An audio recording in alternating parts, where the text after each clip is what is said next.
By the way, Luna Maria has been the most hurt person in all of Gundam. Nobody has kept wounds as long as she has. Hey everybody, welcome back to the Stoneface Reactions. I'm Theta, this is Lessons, and we are back with another episode of Mobile Suit Gundam Seed. We, of course, have comments, a board, notes to go over, but I think the first thing we do is usually the board. Now, thankfully, Lessons are already preloaded the board today, so there's no wait time.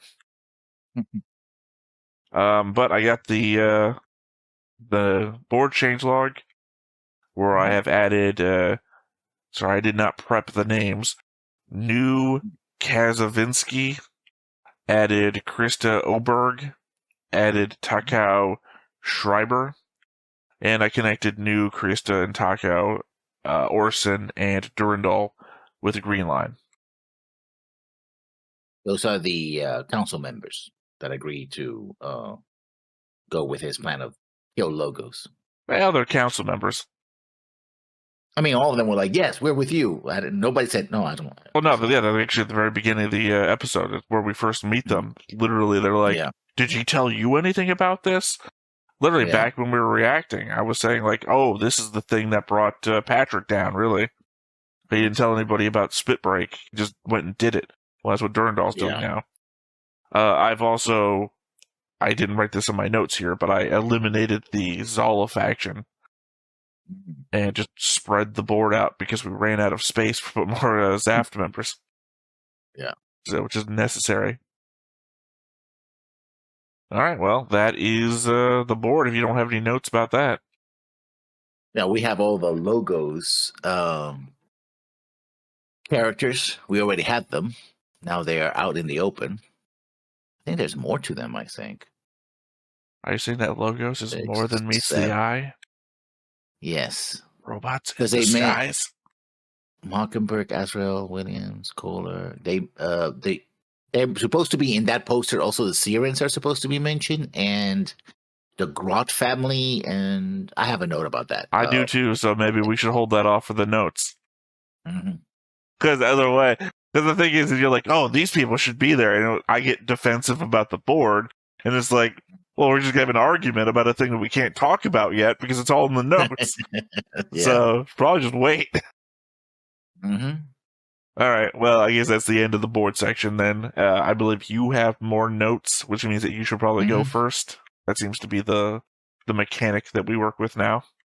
Yeah. Well, let me start with episode 33, The World Revealed. First note, Shin the Fridge Magnet Asuka. And I said that because there's a phrase, a trope called fridging, where female characters, usually female characters, are killed in order to give motivation to a character, or in this case, the main character. And we already have two instances of characters being killed to give Shin motivation. His family, specifically his sister, as we carries a cell phone with a message, right, all around. And then to reinforce that, in order for him to specifically go after one character, Stella has to die as well. So now it seems that Shin's motivations are fueled merely by whoever woman or child or female character he cares about is injured or killed. It's like, aha, I must do something about this because it's a horrible world and I have a giant robot with swords in it, so I'm going to do that, right? So yeah, I think who's going to be next? I don't know, Gladys? What horrible motivation. I would be more upset if he wasn't motivated by that. No, but the thing about fridging is that these characters, particularly his family, exist only to give him motivation, right? Here's the thing about tropes, is that I just say I'm jaded because I watch too much anime. Tropes are for people that watch too much anime and need to objectify why they're jaded. You're like, I don't like this because it's a trope. No, I'm pointing out the trope. I know. I'm not shitting on you for it. It's a valid observation. It's just like, so fucking what? Legitimately, I'm sad because Stella died, because Stella had such a bad life. And you're like, that's how they manipulate you. It's like, okay, I'm manipulated. They worked.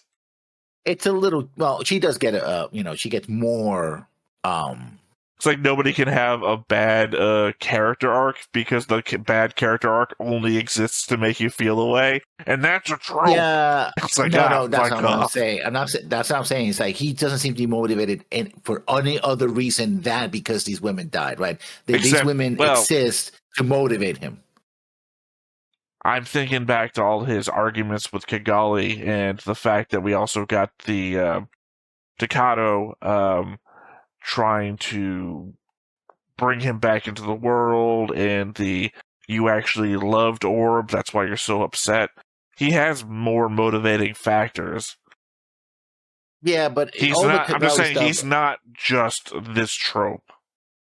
He's mainly this trope, though, because the hate or love for Orb comes from the fact that his family died there. No, that pivots back to, because remember, we got flashbacks of his life before his family died. And that's why you're saying that's why you loved Orb. You loved the place that you had before. Mm-hmm. Yeah, but again, I guess also I didn't want Stella to die, but yeah, that's a thing as well, I'm just saying, though, it's like, sure, it's a common thing that happens in anime, but it also happens in the reverse. Like, men die to give women a plot line, too. You know why that happens? Because people fucking die in these stories. It's a war story. People are going to die to show us how bad the war is. It's like if Gundam didn't have a crying kid in the middle of a battlefield. It's just what Gundam does. Yeah, but other people have other motivations. Seems the only real thing that really pushes Shin to really do what he wants to do and go crazy and do anything is the death of usually a female character. All the other time is like, well, I'm fighting, whatever, but now it's like, except for that one time he actually disobeyed orders and freed people. That was a good thing. I want to see more of that Shin. Well, to be fair, Heine is a motivating character for him. It's not a female character who died. It's a male character who died. Really, Adam. He literally says it to Athrun. Yeah, but he does it in the context of, I need to kill Kira because, and I have a note about that, Heine died because of him, which is not technically true. Actually, I have a note that also points out something you specifically said during that scene, so I don't remember which way it goes, but you've made a statement before about how Heine died and who's responsible, so I also have a future note about it.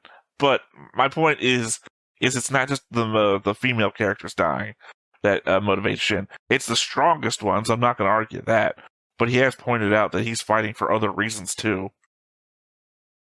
I don't know, it just seems disingenuous to point out that, women died, and now he's angry. And it's like, as he should be. I mean, I don't know what the problem here. This isn't like it's Sword Art Online, and we're dealing with a lot of those scenes. It's like, you've done it 7 times now.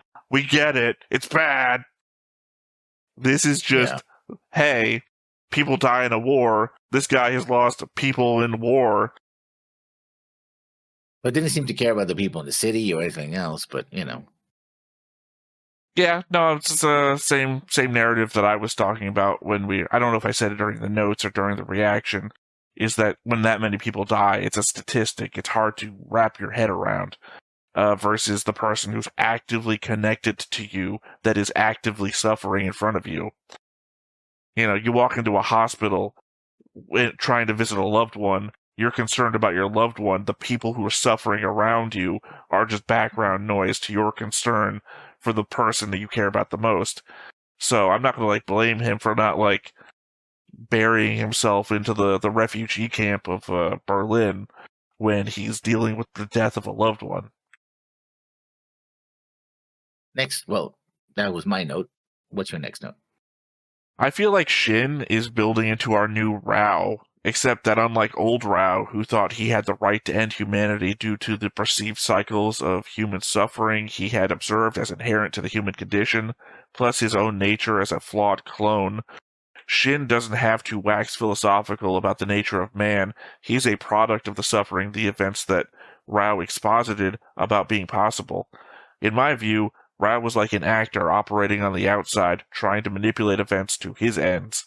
whereas Shin is in the middle of it, molded by it, and trying to shift the momentum of the history he is a part of the way he thinks it needs to go. I say more, well, he is a victim of the situation. I don't know that he has yet the power to really change things. He just goes off and starts nobody really has the power to change things until they express that they do have that power. Like, Rao didn't have the power until he got the card that says, oh, I know where nuclear power is available from, and I can pass this along to the person who can make things happen. So, until that happened, Rao didn't have any real power other than doing what Patrick told him. Shin is just whatever, he can do at the moment until something happens, and maybe Shin will change the world. Because we know that proactive characters usually mess it up, which is another thing that pisses him off about Kira. Oh, we're going to do something about it. We're going to do the wrong thing about it and mess things up, but we're going to try to do something about it. And it's like, Anyway, my next note. While preparing to fight the freedom makes some sense, Heinz lost his life due to his carelessness, not due to Kira's actions. That's my second note. Let me scroll down. It's not even close to where we're at now, but I'll try and find mine. Just so we can go back and forth on this. Unfortunately, I forgot how far down is my note about this. Maybe I just search for the word Hein. There we go. Oh, I'm just blind. It was like the third one down. I know you mentioned before that you debated whether Ray had a point when he said it was Kira's fault that Hein lost his life, since it was Stella who cut him in half. I think this falls into the realm of if Kira hadn't been there concerns. Hein wouldn't have been fighting Kira had Kira not shown up to butt his nose into matters that didn't involve him. In which case, there would have been no reason for Hein to fly in the path of Stella's Gundam with his back turned to her. Hein's death is in the pile of collateral deaths and damage caused by Kira showing up in the middle of battlefields. Well, the way it's set up was that Hein tried to attack Kira from behind, or tried to. He's vulnerable. And then Stella trying to kill Kira. Yes, I'm fully aware of the triple backstab attempt. I'm saying that wouldn't have happened if Kira wasn't there. Kira had no stake in the battle.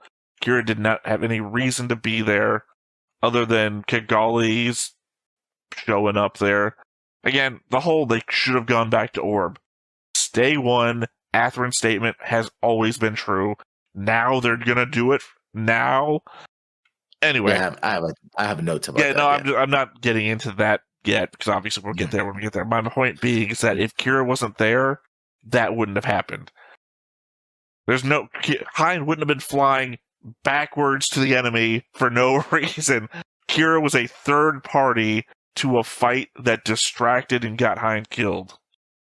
Because otherwise, Hein would have been fighting somebody else. Sure, is it possible that Hein could have had his back turned and the same situation could have played out to a different character? Maybe? Seems unlikely, because it would have only been two sides, because that mean Stella would have had to try to attack one of her own people. That or Hein would have had to try to backstab one of his own people to have formed a row of... So it would have been unlikely that Hein would have died there, or at least in that exact same situation. Kira is the distracting factor. If you're trying to perform your best archery shot in a competition, and then I scream something behind you, no one's going to be like, well, if he wasn't there, I mean, he's part of the reason, but I think ultimately it falls on Hein.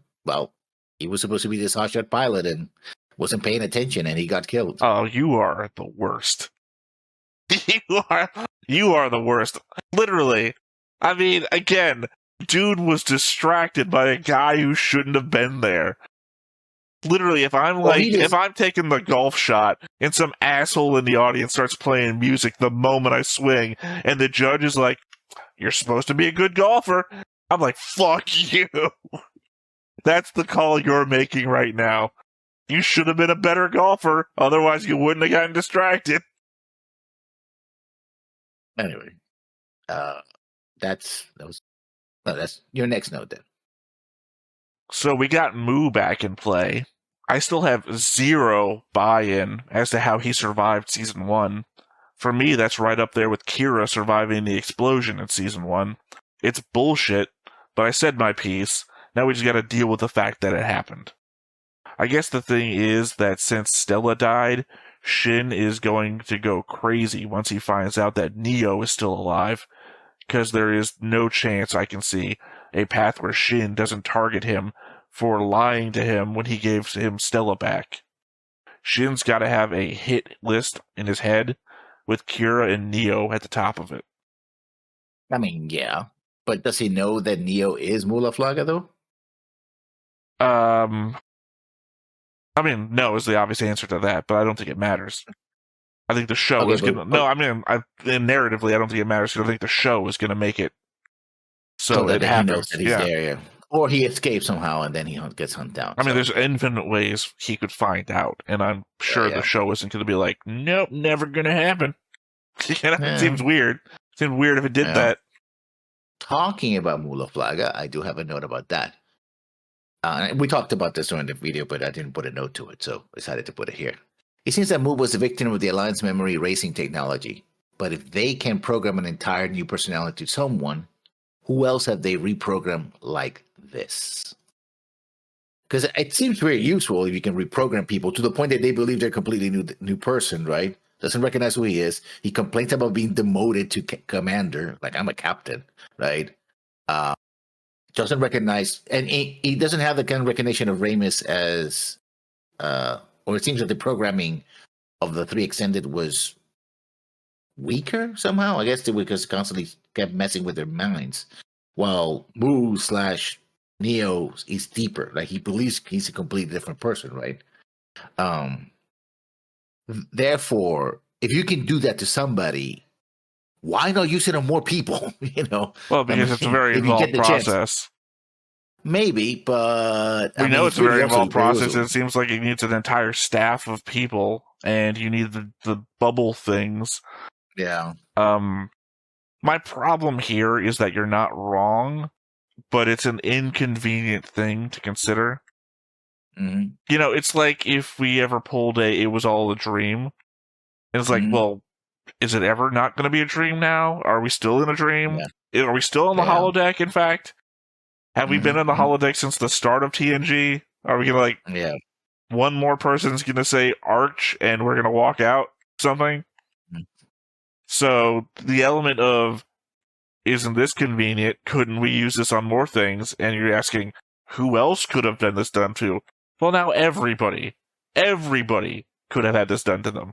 Literally not one person on the show could be their regular selves, or has ever been their regular selves. Now we can do reveals back to back of every character you thought. No, didn't I? In fact, now the problem here is, didn't I bring this up before? With Shin. Yeah. I had told you, I think either it was last group of episodes that we did, or the ones before that, what if Shin's whole backstory is made up? That his family didn't die, they never existed in the first... Well, here's the problem, is that Season 1, they added in to the HD remaster to show the family leaving, so obviously that can't be true, unless that was some weird, deep thing that they wanted to put in. I mean, it could be a situation because, okay, there's a threshold here. And I've seen this before. I think they did it on Babylon 5 as well, where they created a guy who was near death. The whole thing was, in order to reprogram somebody like that, they have to be near death. And the trick was that they replayed the last moments of his death over and over again. That's a Babylon 5 thing. But I think you're talking about Garibaldi, and that's not how that worked. No. It's not. It's a one-shot character that was designed. He was a former terrorist who was a free Mars guy who was programmed to kill basically a that was the tentacle infecting thing. That's Captain. What's his name? No, not him either. You're talking about the guy who had the cybernetic arm. It was Season 1. He kills a rich guy by basically kind of electrocuting him and strangling him, kind of thing. It's hard to remember Season 1. All I remember is TKO. Best fighting episode in sci-fi. Yeah. Well, that was a guy, and that seemed kind of similar. So if they're going by a similar principle of we need somebody who's near death, like Moo, technically he's still very much, he didn't they go don't to have to bits. be. They don't have to be near death. We know that already because they reprogrammed Stella and all of them. Without, but to be that deep of a programming, right? Because Stella and the other ones, first of all, they were constantly being reprogrammed, and they still have memories of things, and it's like, oh, there's somebody to be here, or I remember Chin. So it wasn't that. It wasn't. Well, remember, like they reprogrammed Sting without him being anywhere near death and removed all of Stella from him. Yeah. Yeah, so they can reprogram you without any of. Yeah, but that programming seems to be weaker than what they did to Moon. It's not, because he didn't remember her at all. No, remember that one was saying it was Stella. What's his name? The second. We guy. know that they all came from the same facility because they talked about it, which means he wiped out Stella from his entire life. And he never had. The other guy is the one who's like, something seems wrong here. This is the guy who met a girl that he has grown up his entire life with. Who the fuck is this person? Why is she getting fucking destroyed? I should get destroyed. But that's the thing, that the other guy who also was in the facility, who also was reprogrammed not to remember her, because both of them had their memories erased of her, he's like, something missing here, right? And Stella got reprogrammed multiple times, and she still remembered Chin. Here's the flaw in your plan, is that the moment Moo says, I remember you from somewhere, your whole thing about this is a better reprogramming when you're near death falls apart, because everybody can apparently just do, wait a second, something's wrong here. But it doesn't seem to hold as strongly. This one seems to be like a completely new character. Next to no evidence, considering the fact he's the only one who's been near death. Because I think you're using a extra show example to make this work, and that doesn't work in the fiction because it's no evidence of it yet. And again, there's only one example, well, I guess there's two examples of somebody breaking out of it. Or not breaking out of it, but remembering stuff from outside of the mental block. So there's two examples of people remembering stuff from outside of it, two examples of it working perfectly. That's literally 50-50. Your next point. Sorry, give me 1 second. Sorry, somebody was pinging me. It seemed like it was important, and it was stupid shit. It was not worth the time. Yeah. I used to watch that show as a kid. Oh, fucking hell. Anyway. Arthur was asking himself right at the start of episode 33 if they shouldn't get rid of the people who deserve to be eliminated in order to prevent repeating these battles over and over again. As much as I like to have myself drawn as characters with great abilities or singular vision, if I existed in the show and was a character the camera gave any attention to, I'd probably be Arthur. Simple-minded, duty-driven officer that laughs and claps when Mira's singing and dancing, and just wants to have fun now and then.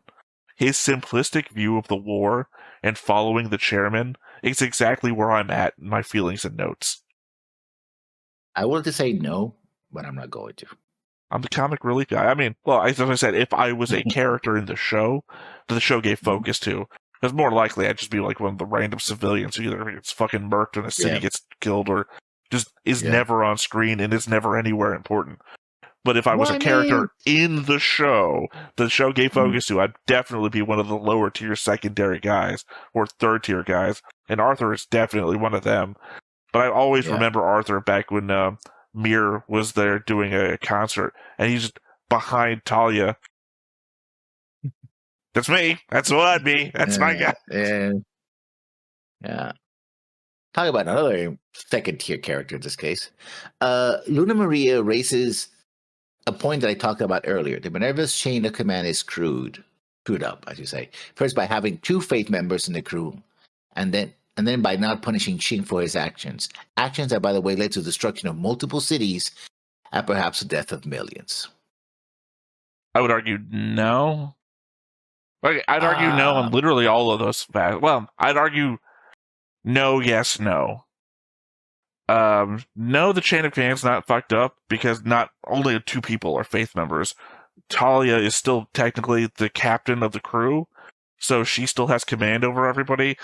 Sure, Atherin can do whatever the fuck he wants, but he's one guy. So the chain of command still exists. It's no different than any other faith members like showed up on the ship and decided to take control of things, right? Yeah, the other faith member died. Yeah, my point being is that the chain of command still literally exists. Your captain being a faith member doesn't change the fact that you're still your captain. Sorry, I said no, yes, no, and I forgot what the second thing was. The yes. Shin basically getting to walk for insubordination, breaking the rules, all the shit he did, that was negative. I agree with you. That's like literally something should have happened, but I guess we're just Durandal recognizes he's about to declare war, so he needs all hands on deck, especially the pilot of literally the best mobile suit Zaft has at the moment. So I guess that's the walk. And no, I don't blame what Shin did for the destruction of multiple cities. Stella being the pilot doesn't change the fact that the destroy would have been deployed regardless, and I believe it would have been just as effective with Sting in command, because Stella... I mean, really, what would the difference have been if Sting had been there instead of Stella? I think she had better reaction time, so that's about it. Yeah, but most of the time, like, for 2.5 cities, she was just fighting the NPCs of the world, which would not have held up against the destroy.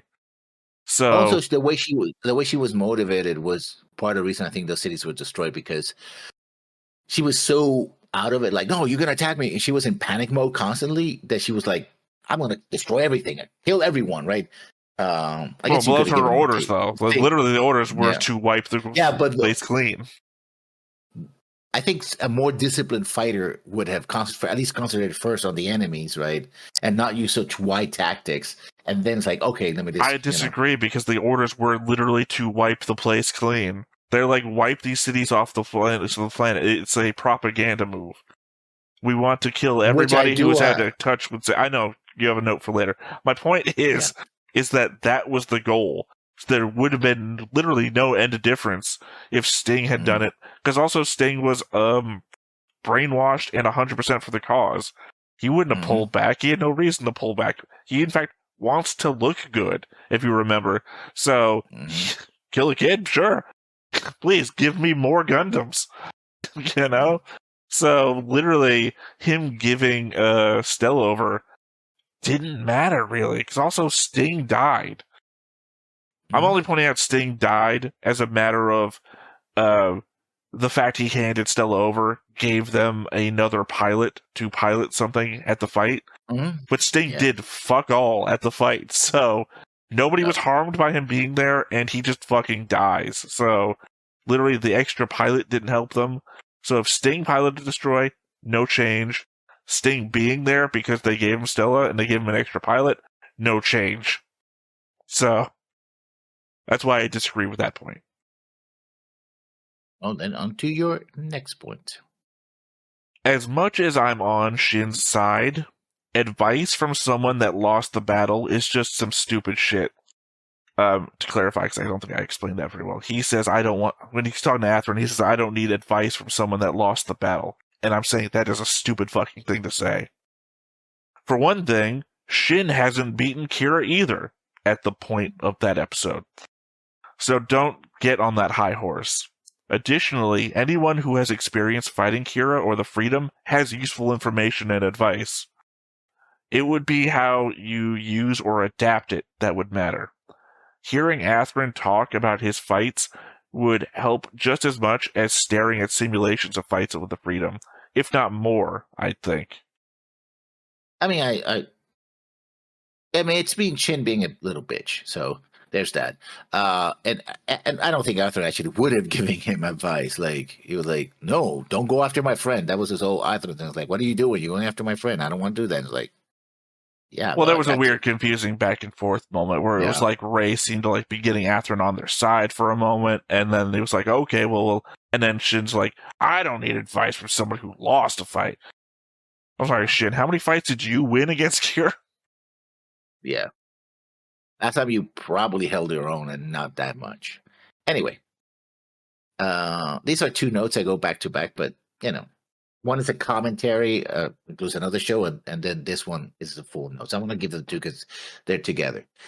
The Earth Alliance, first note, the Earth Alliance suffers from the same problem as Centrati. Nobody knows where the off switch is.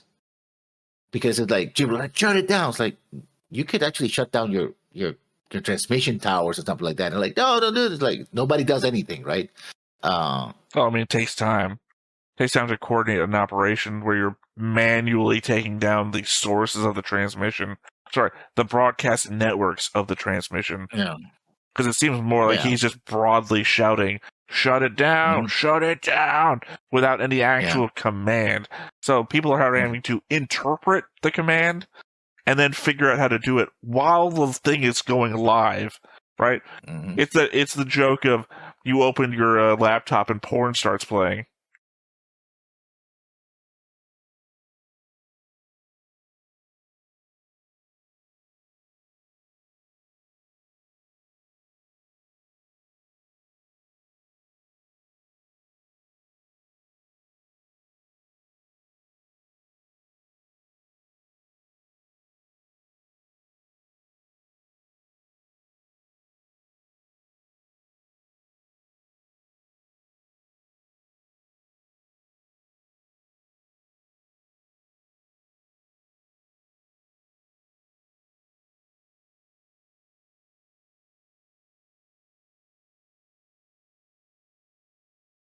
Sorry about that. That was a nurse that was going to tend to my mom's wounds and stuff.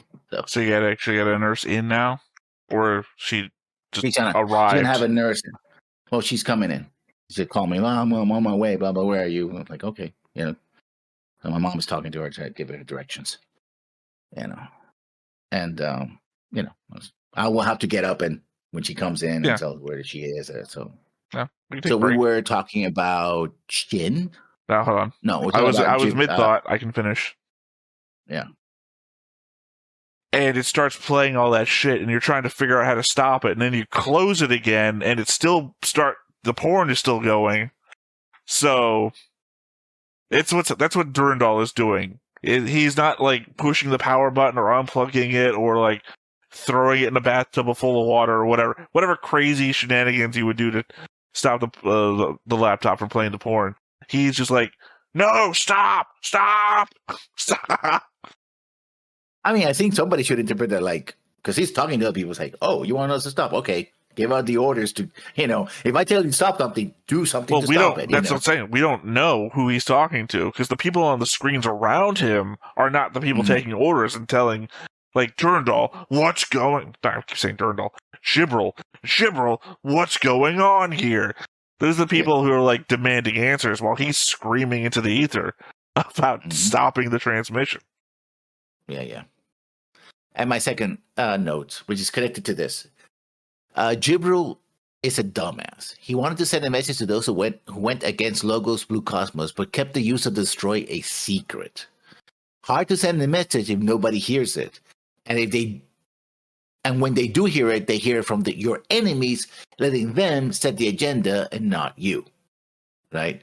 He's like, oh, we're going to send a message, destroy these cities, but we're not going to tell anybody else about it. It's like, if the message is obey or die, you got to tell as many people as possible as soon as it's happening, right? But instead, he doesn't do that. Durandal is like, oh, I have fascinating footage, which I can edit, by the way. I have a note about that. To my advantage. Look at these horrible people destroying your own cities. Your protectors were supposed to be protecting us from the bad coordinators. They're willing to kill you all just because you're near us or something. Not everybody's going to buy it. Some people are like, well, I shouldn't be near a coordinator because I'm going to get killed. But most people, they have like man on the street recording saying, Zaft saved us, The Earth Alliance is trying to kill us all, right? It's, I think I only have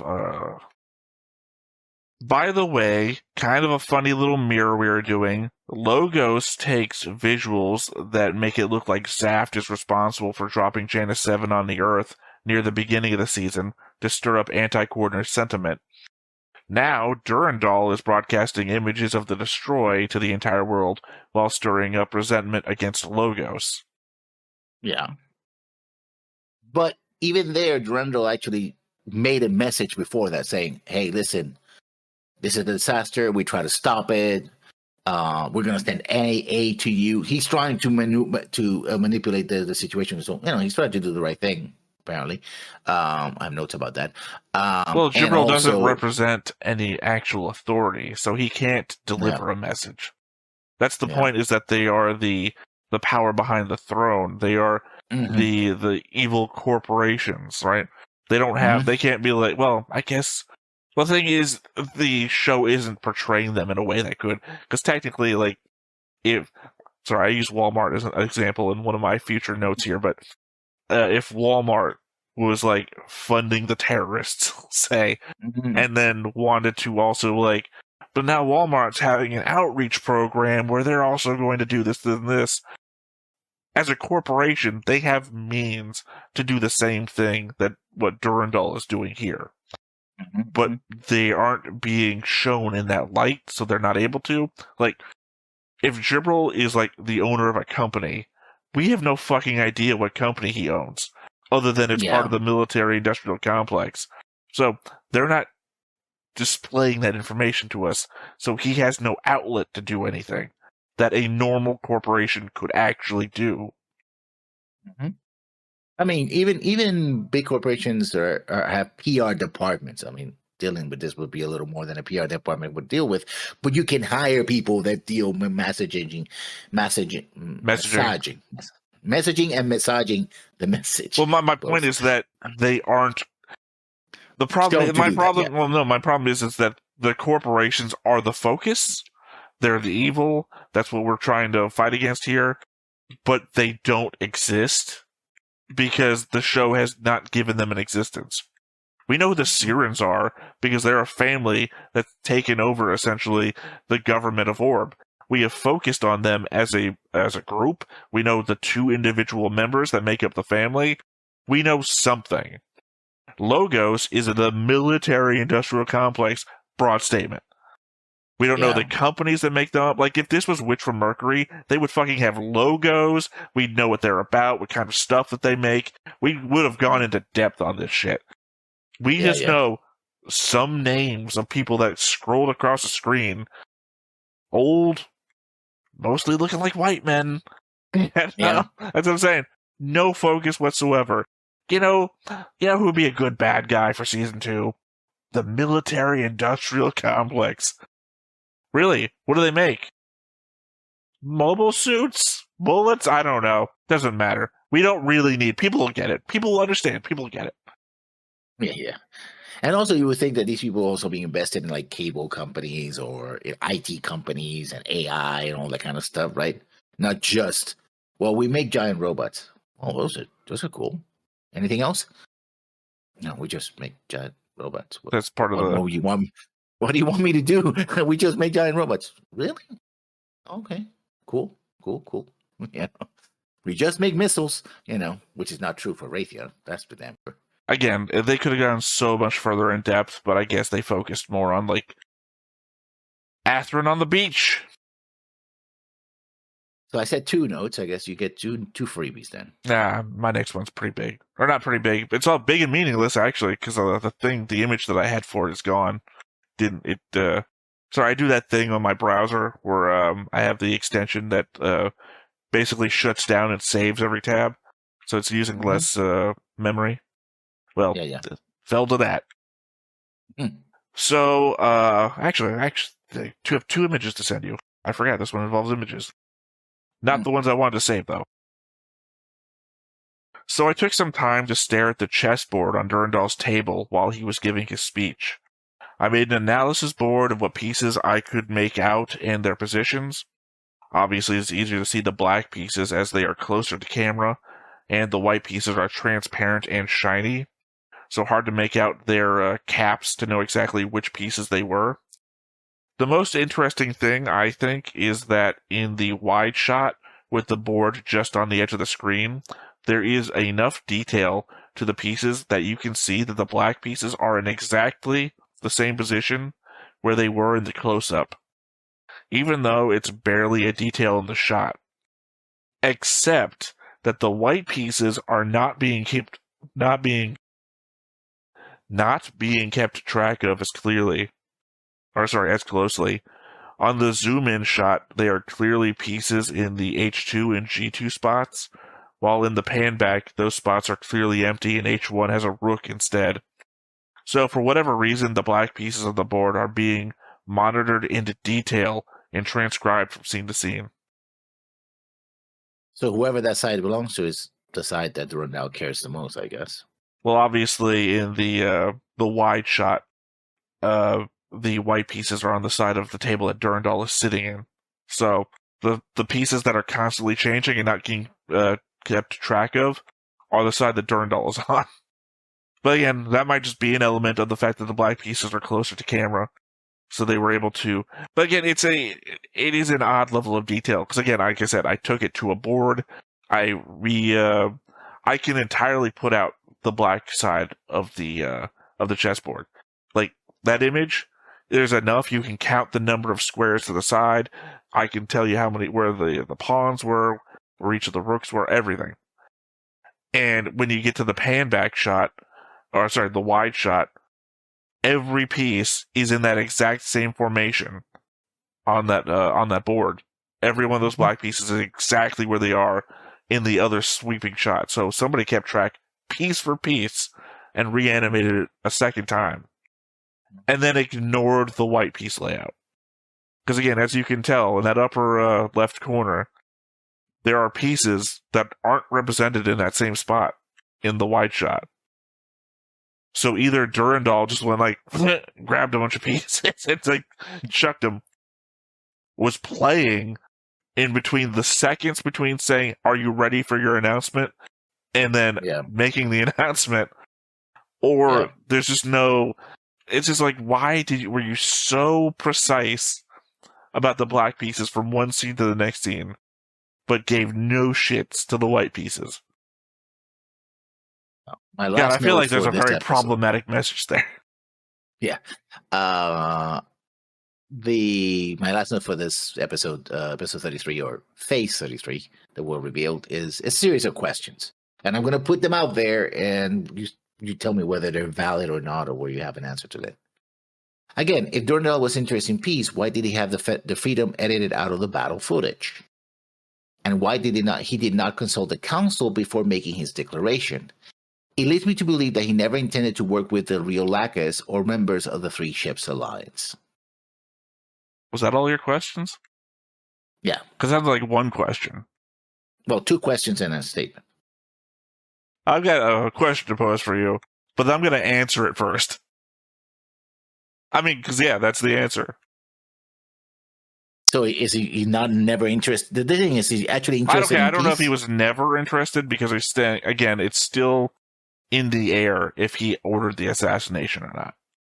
But I don't think he's interested now, especially when she showed up and then launched herself into space, and now she's nebulously out there somewhere, She is an uncertain element, and the fact is that we already know the immediate thing that happens after that is we target the Archangel. So we don't want the record of any association with the Freedom. Also, we want to claim victory. We don't want the Freedom stabbed it and we took it out. No, we defeated the Destroy. That's just good propaganda. Why would you show some third party doing a thing when you can people on Earth are fucking loving us right now. We can take more of that. Because, not for nothing, because I know you're already against the manipulation of people for the benefit of themselves, but at the same time, this is probably the best coordinator natural relations have ever been. What's the harm? That it collapses because people realize it's all a lie. Is it, though? I mean, Zaft was there fighting it. They were actively trying. Just because they didn't get the kill shot off doesn't mean that the coordinators didn't die trying to save naturals. That is a thing that happened. I'm just letting it out there. I know. We are on opposite sides of this argument. All right. Isn't it interesting that the Earth Federation can launch a full-scale nuclear strike against the planets, engage in worldwide attacks against zaft forces, essentially enslave entire countries that thank zaft for freeing them, destroy major population centers across Europe that zaft does all the humanitarian aid for, and our main characters aboard the Archangel just have long conversations about what to do, but are otherwise more concerned with their feelings and identity theft. But Durandal indicates that the cause of the very what the cause of the very threat is, and a desire to eliminate it, as the leader of the most harmed party out of everyone, and that same crew seems pissed. I mean, they do explain the fact that this is I think the way they see it is this is going to cause more harm than good, which is one faction tried to perform genocide through multiple nuclear assaults. I feel like I got less of a reaction from that on Kira's side than we got to take out the military-industrial complex. These are their faces. They're all guilty. That fucking Durandal. You know, it's like, what are your priorities, man? Clearly not getting back to Orb. Well, now it seems to be that their priority. Sure, after the fact. Great. Yeah. The guy's in charge. Mm-hmm. I'm just saying, I hate how angry they seem at the announcement because I am so on board with Durandal's announcement. It is the right move. Episode 34 for me, Nightmare. First note: the Ritter group and the Grot family mentioned by Yuna are either supporters. I don't know why I didn't put that word in. Supporters of the Syrians, or they're important people in Orb, perhaps the main suppliers of weapons to the Orb military. I'm going to add on because I have a paragraph about this too. Mm-hmm.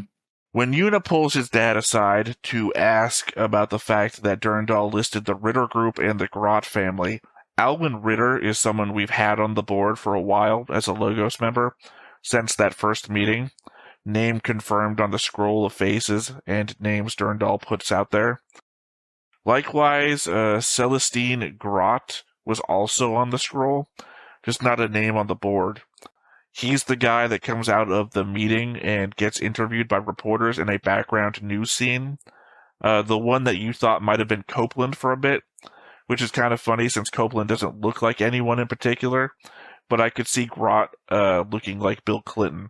If you somehow I hit back on an arrow on the scene thing and it hit him exactly, and he has a Bill Clinton face.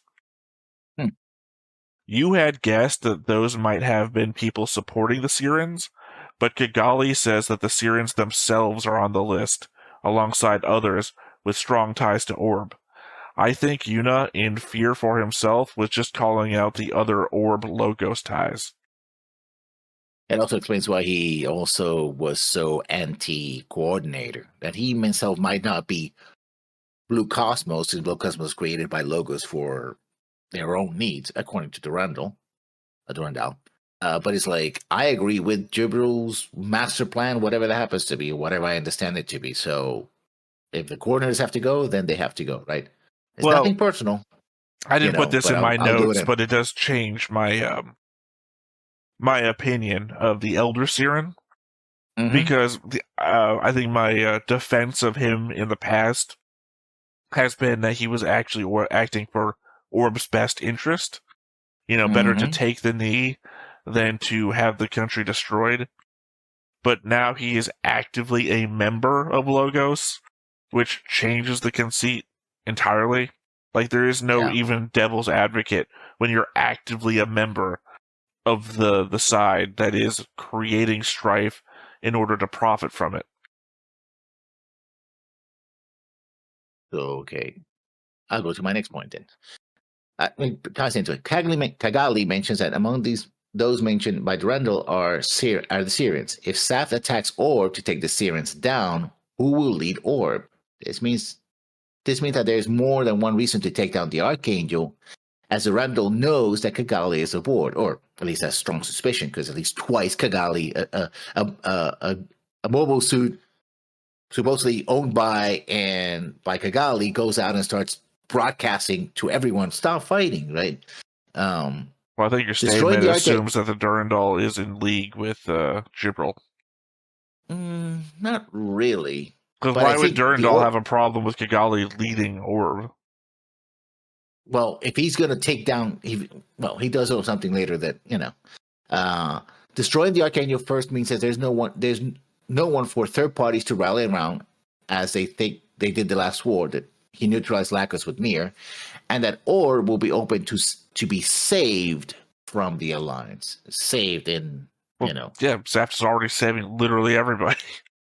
Yeah. My point is that there's we're going to occupy you for your own good kind of situation. I don't think so. They haven't done that in the past. Literally, when Orb was being invaded by the Earth Federation in Season 1, Zaft offered to help, but in no way forced themselves. Yeah, but this is the new leadership. But it's a more peaceful leadership than the previous leadership. So, that was Patrick's leadership, who was also like, don't attack them. Patrick, the warmonger, was like, nah, leave him alone.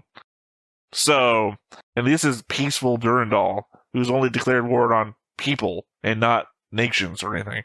Anyway, I don't think your premise works unless Durandal is in league with Gibraltar. Because I don't think Durandal has a problem with Kigali leading Orb. Then why go after the Archangel like that? That's an interesting question, because I have a note about that.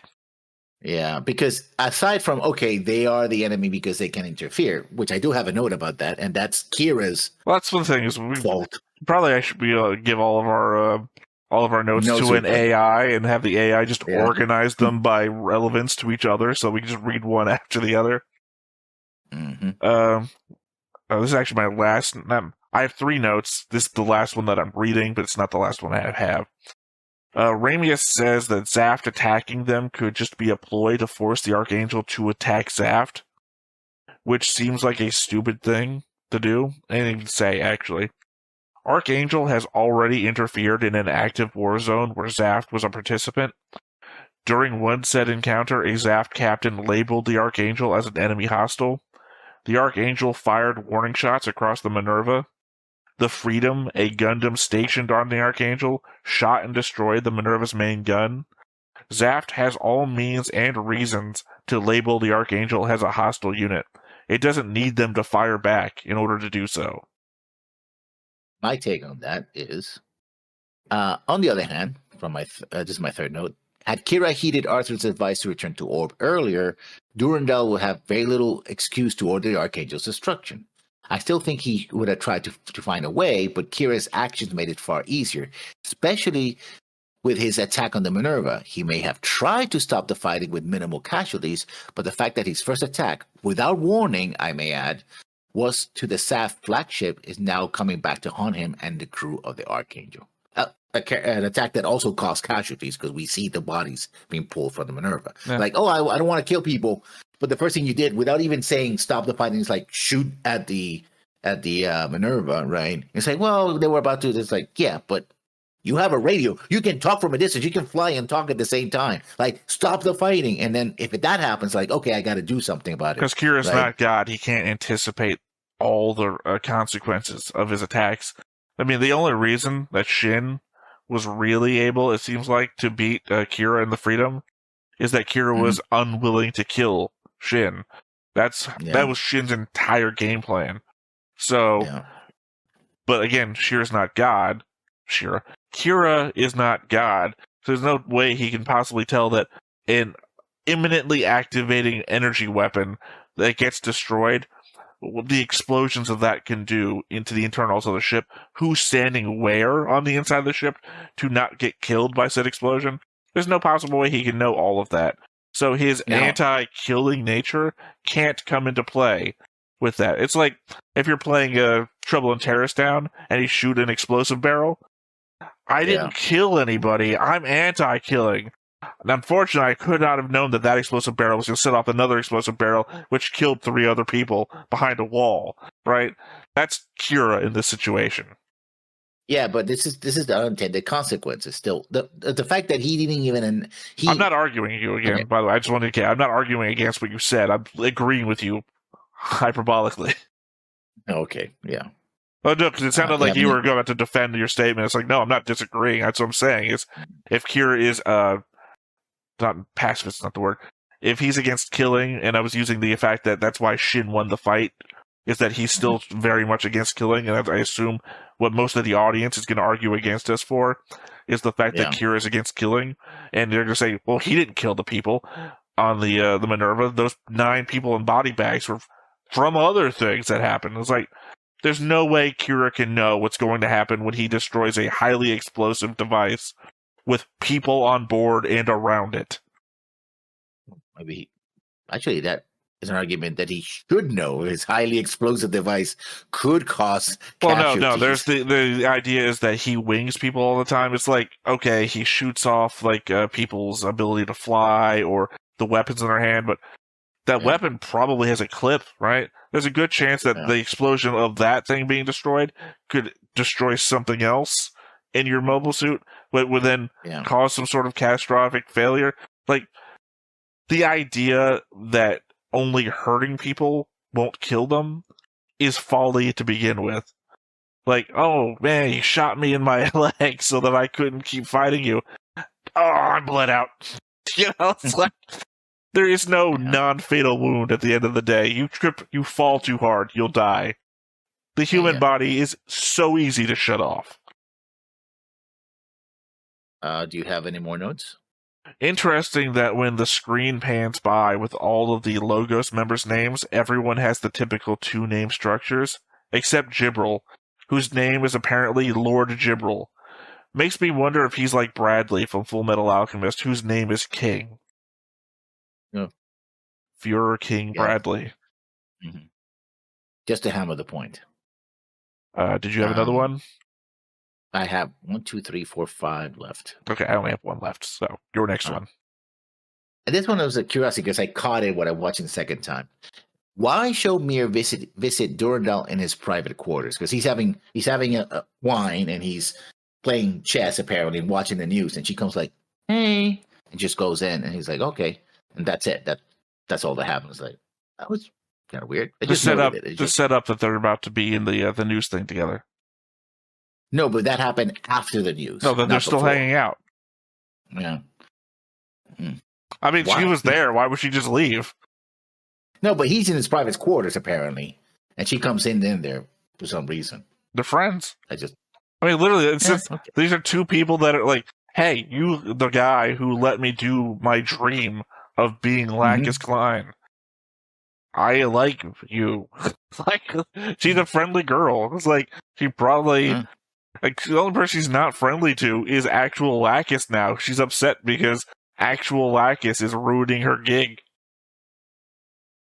Kigali questions what Durandal is trying to do because he is targeting global companies with ties to every country in the world, as though their spider's web across the planet makes them someone we shouldn't bring justice to.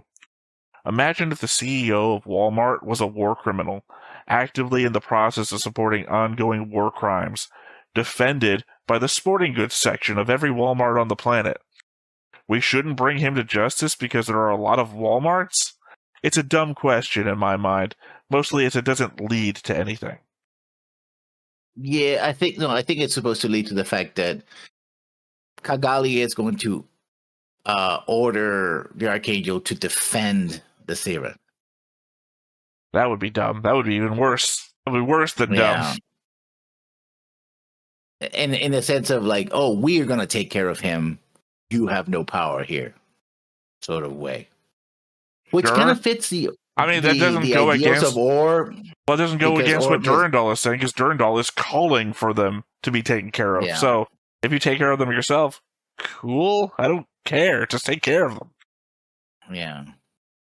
But it's, again, the language is confusing, to say the least.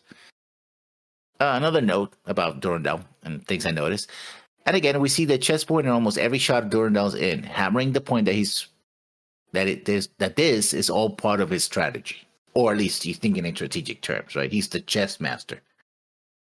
Exactly what that means, I don't know now, but the fact that it's like constantly playing chess or showing him more with the chessboard, including when he's doing a presentation to the cameras, instead of just sitting the chessboard aside, which you would just do easily, just put it somewhere else, in the background. It's like, no, it's right there. It's like, I am the chess master. I play chess. Look how smart I am. I don't think it's about him being the chess master, considering that his side of the board is the part that doesn't keep the pieces tracked.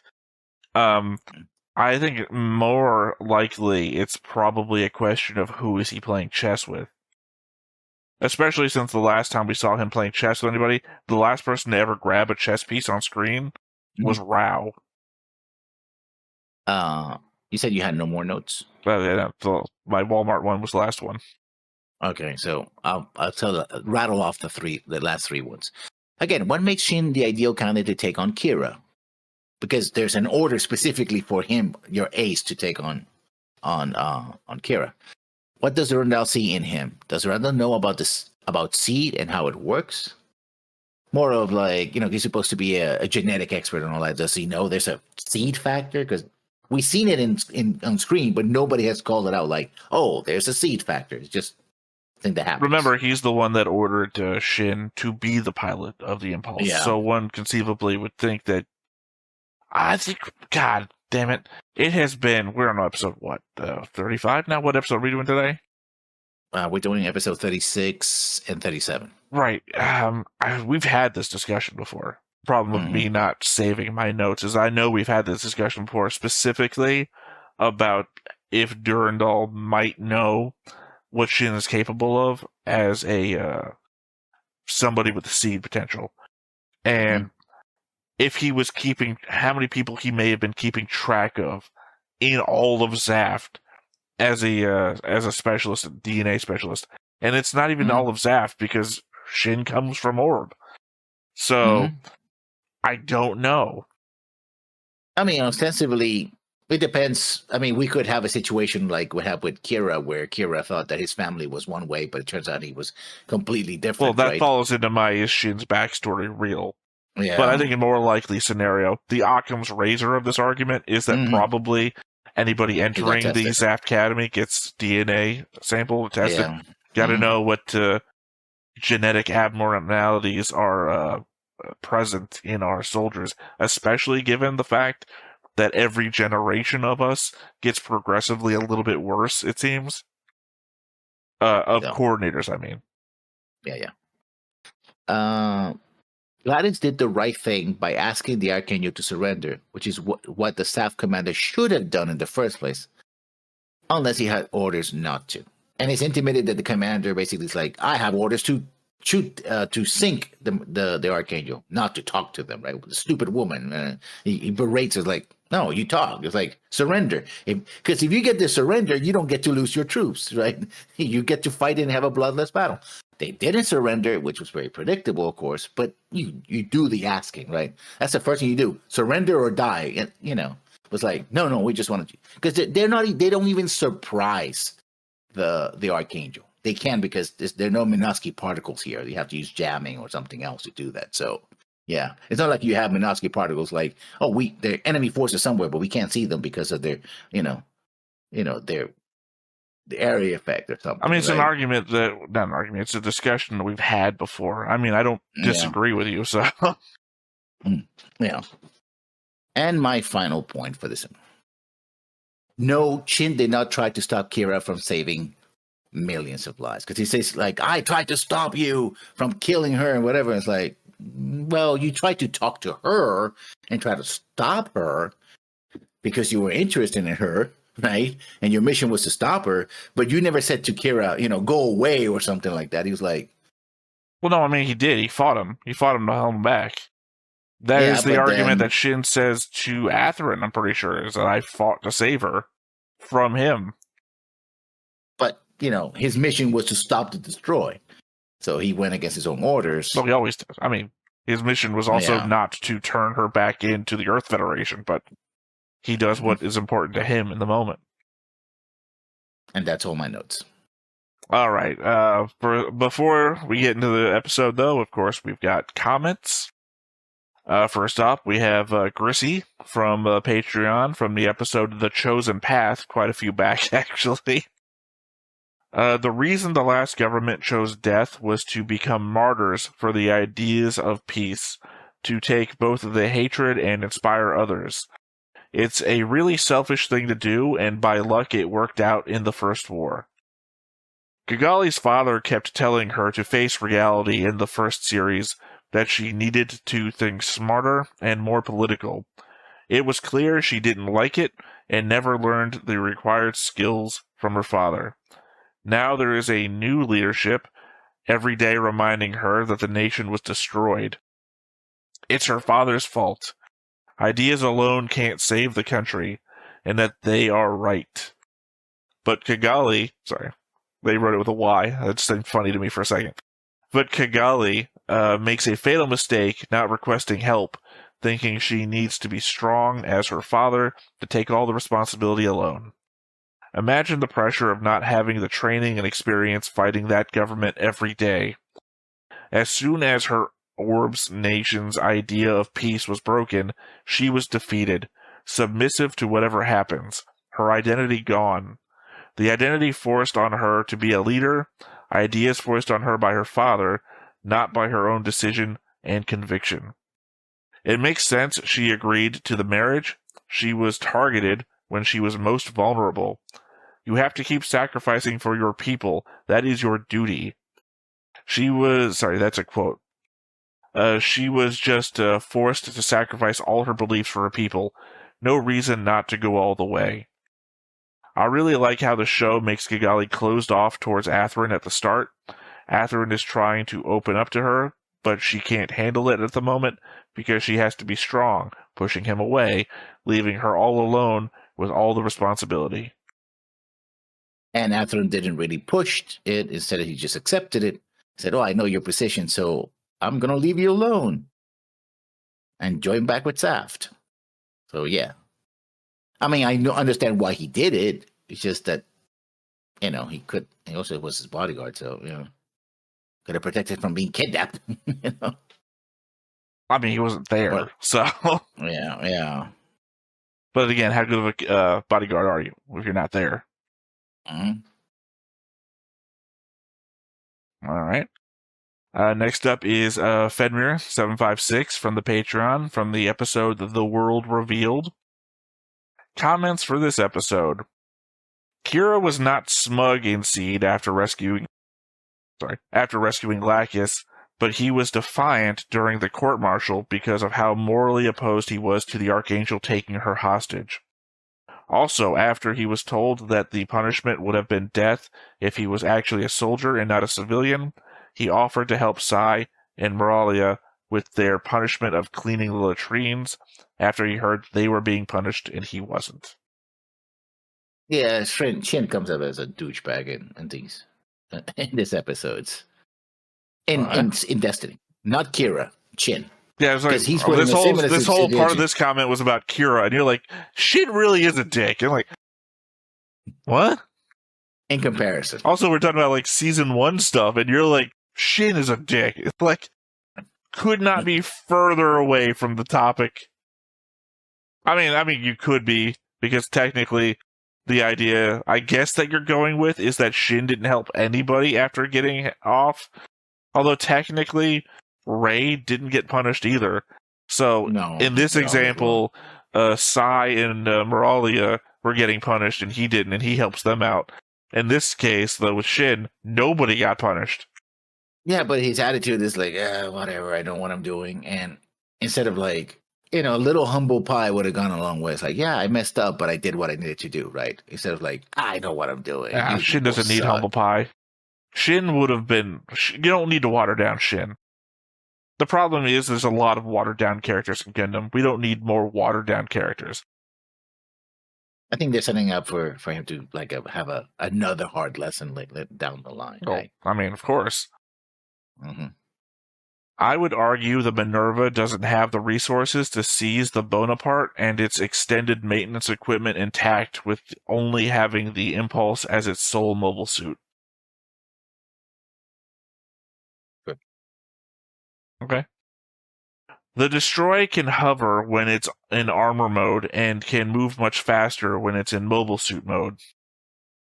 Oh yeah, we're talking about, it was plodding along. But even in hover mode, it was pretty much there. Not even in any mode, it was just there.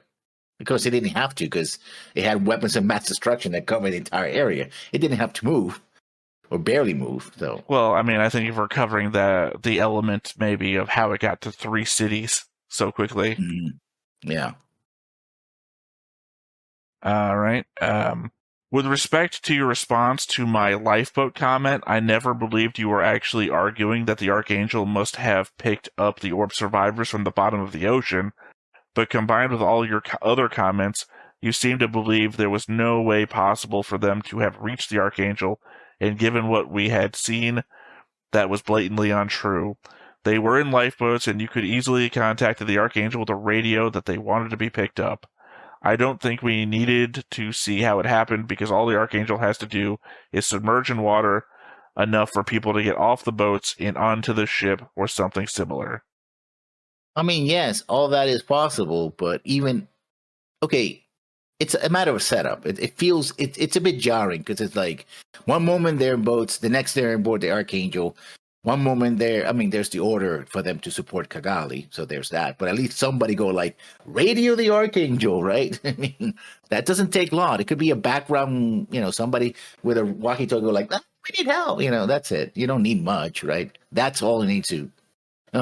Here's just like, one moment they're in boats, next they're in the Archangel. Like, oh, Miss Kigali, blah, blah, blah. And you're like, what? How the hell did that happen, right? Yeah, so, I mean, like the comment says, it blatantly untrue. Yeah, we never said it was untrue either. We literally agreed that, I don't know, it's an element of sarcasm being completely missed. Mm-hmm. Shin is correct when he tells Athrun that it is important to train against a stronger opponent, and someone in Zaft should be capable of beating the Freedom. But we all know that is not actually what he is doing, and that he's only doing it because he wants to get revenge for Stella. Yeah. Now that goes without saying, but it was said, so we acknowledge it. Athrun was angry / shocked at the editing of the battle with the Destroy because Durandal is being deliberately deceptive by making it appear that Zaft is solely responsible for stopping the Destroy and saving innocent lives when we know that the Archangel and Freedom were crucial in limiting the damage too. Athrun is probably wondering why Durandal felt the need to do that and is probably questioning whether Durandal was willing to lie to him about other things too, such as only wanting to find the real Lacus so he could ask her to help him instead of Mir.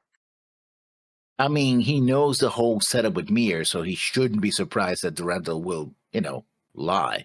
Just because he brought him into this lie because it was too obvious for Athrun not to notice that it wasn't Lacus, doesn't mean that he was like, oh, well, he constructed an entire persona and made somebody impersonate someone else for his own political ends, which he told me he did so because he didn't have the power otherwise. But I'm upset about editing. Well, I mean, it's something we actively discussed in our notes section, the whole element of who should get credit for... Mm-hmm. Yeah. I mean, again, we discussed it in the notes. Logos is a serious problem in Destiny that needs to be removed to help the world move towards peace, but I think you guys may have missed what Durandal is doing. Sorry. There's more, it's just that opinion that you guys are missing everything. Durandal is placing the blame for both this war and the previous war completely on Logos, and is essentially telling people you have no responsibility for the conflict that has been arising in this world, and it's solely the fault of Logos, who have been creating war and conflict so that they can profit off of it. I think we can agree that the tensions between Naturals and Coordinators were not created by Logos, and that the previous war, almost spiraling out of control, wasn't their fault either, but humanity almost destroyed itself because so many people were willing to hate and completely dehumanize the other side, and were perfectly willing to slaughter innocent people in their efforts to retaliate. Durandal has provided convenient scapegoat in the form of Logos to take the full blame and let people ignore how they may personally be responsible for contributing to the cycle of revenge and hatred, but this ignoring the greater problem that lies at the heart of the conflict. Yes and no, because ironically, and that's why I'm more like Durandal in this picture. I tend to say Durandal is a bad guy, has his own motivations. Well, here's the thing. Personal responsibility does not eliminate systemic problems. Systemic problems do not free you from personal responsibility. Meaning that you can have a system, which Logos is the center of, because they're the ones who take most advantage of the system that they probably created or exploit. That's one thing. And on the other hand, you can have people that are also hateful, personally hateful and fearful, etc. The bridge between them is that people like Logos know that other people have those tendencies and either inflate them, generate them, and exploit them. So when you take the systemic aspect of it, you can actually then isolate the people who are just hateful, right? Who may be a mob or something like that, but will not, have like entire armies of mobile suits and nuclear, arsenals of nuclear warheads to commit the kind of mass genocide that we're dealing with. So both are true. Now, the question is, does Durandal think that people are so simple-minded that if you simply remove Logos, then they will follow whoever they are told to? Just like Jibril was like, once we remove the coordinators, everybody will fall in line, right? It doesn't matter, right? That, I think, it's the issue here. Is it a communal issue entirely or an individual issue entirely? And the truth is, it's both. It's not either or, it's both. And they layered upon each other, right? Because you have, in the last season, we had, Flay, who clearly was somebody who hated coordinators, right? She was raised by a father who was in Blue Cosmos, although she herself said that she rejected Blue Cosmos as an entity, right? I guess she hated the idea of people going around and slaughtering other people. She didn't like that. But it's like, I don't like these people, but I'm not going to go so far as to try to kill them kind of situation. But you are kind of cheerleading and echoing and repeating those ideals. You do believe in them. It's like you personally might not be willing to do that. It's like, I'm not someone who's going to go and harm X group, but I'm perfectly happy to vote for people in who promise me exactly to do that in my name. And I will support them. I'm with you like 90%.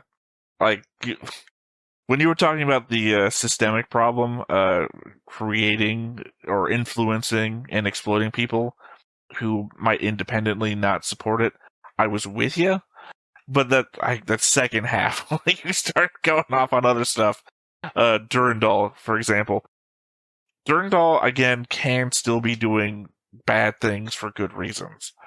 You're a question of, does he think people are so simple-minded that they would just replace one leader with another? It's like, it might not matter. Durandal might literally be doing this all for peace. Like, his motives might be entirely true. But the idea still that I agree with you on is the element that Logos are the super rich, like, whatever the 1%ers are of the Gundam world. They can propaganda the shit out of people, probably without them even realizing it's propaganda, right? Yeah. They have supreme authority of influence and whatever money can buy you. So to say that it's out of people's hand, to say that the message that Durandal is spewing is that people have no personal influence feels like the Nuremberg defense, right? That the idea that people are just following orders is a thing that people try.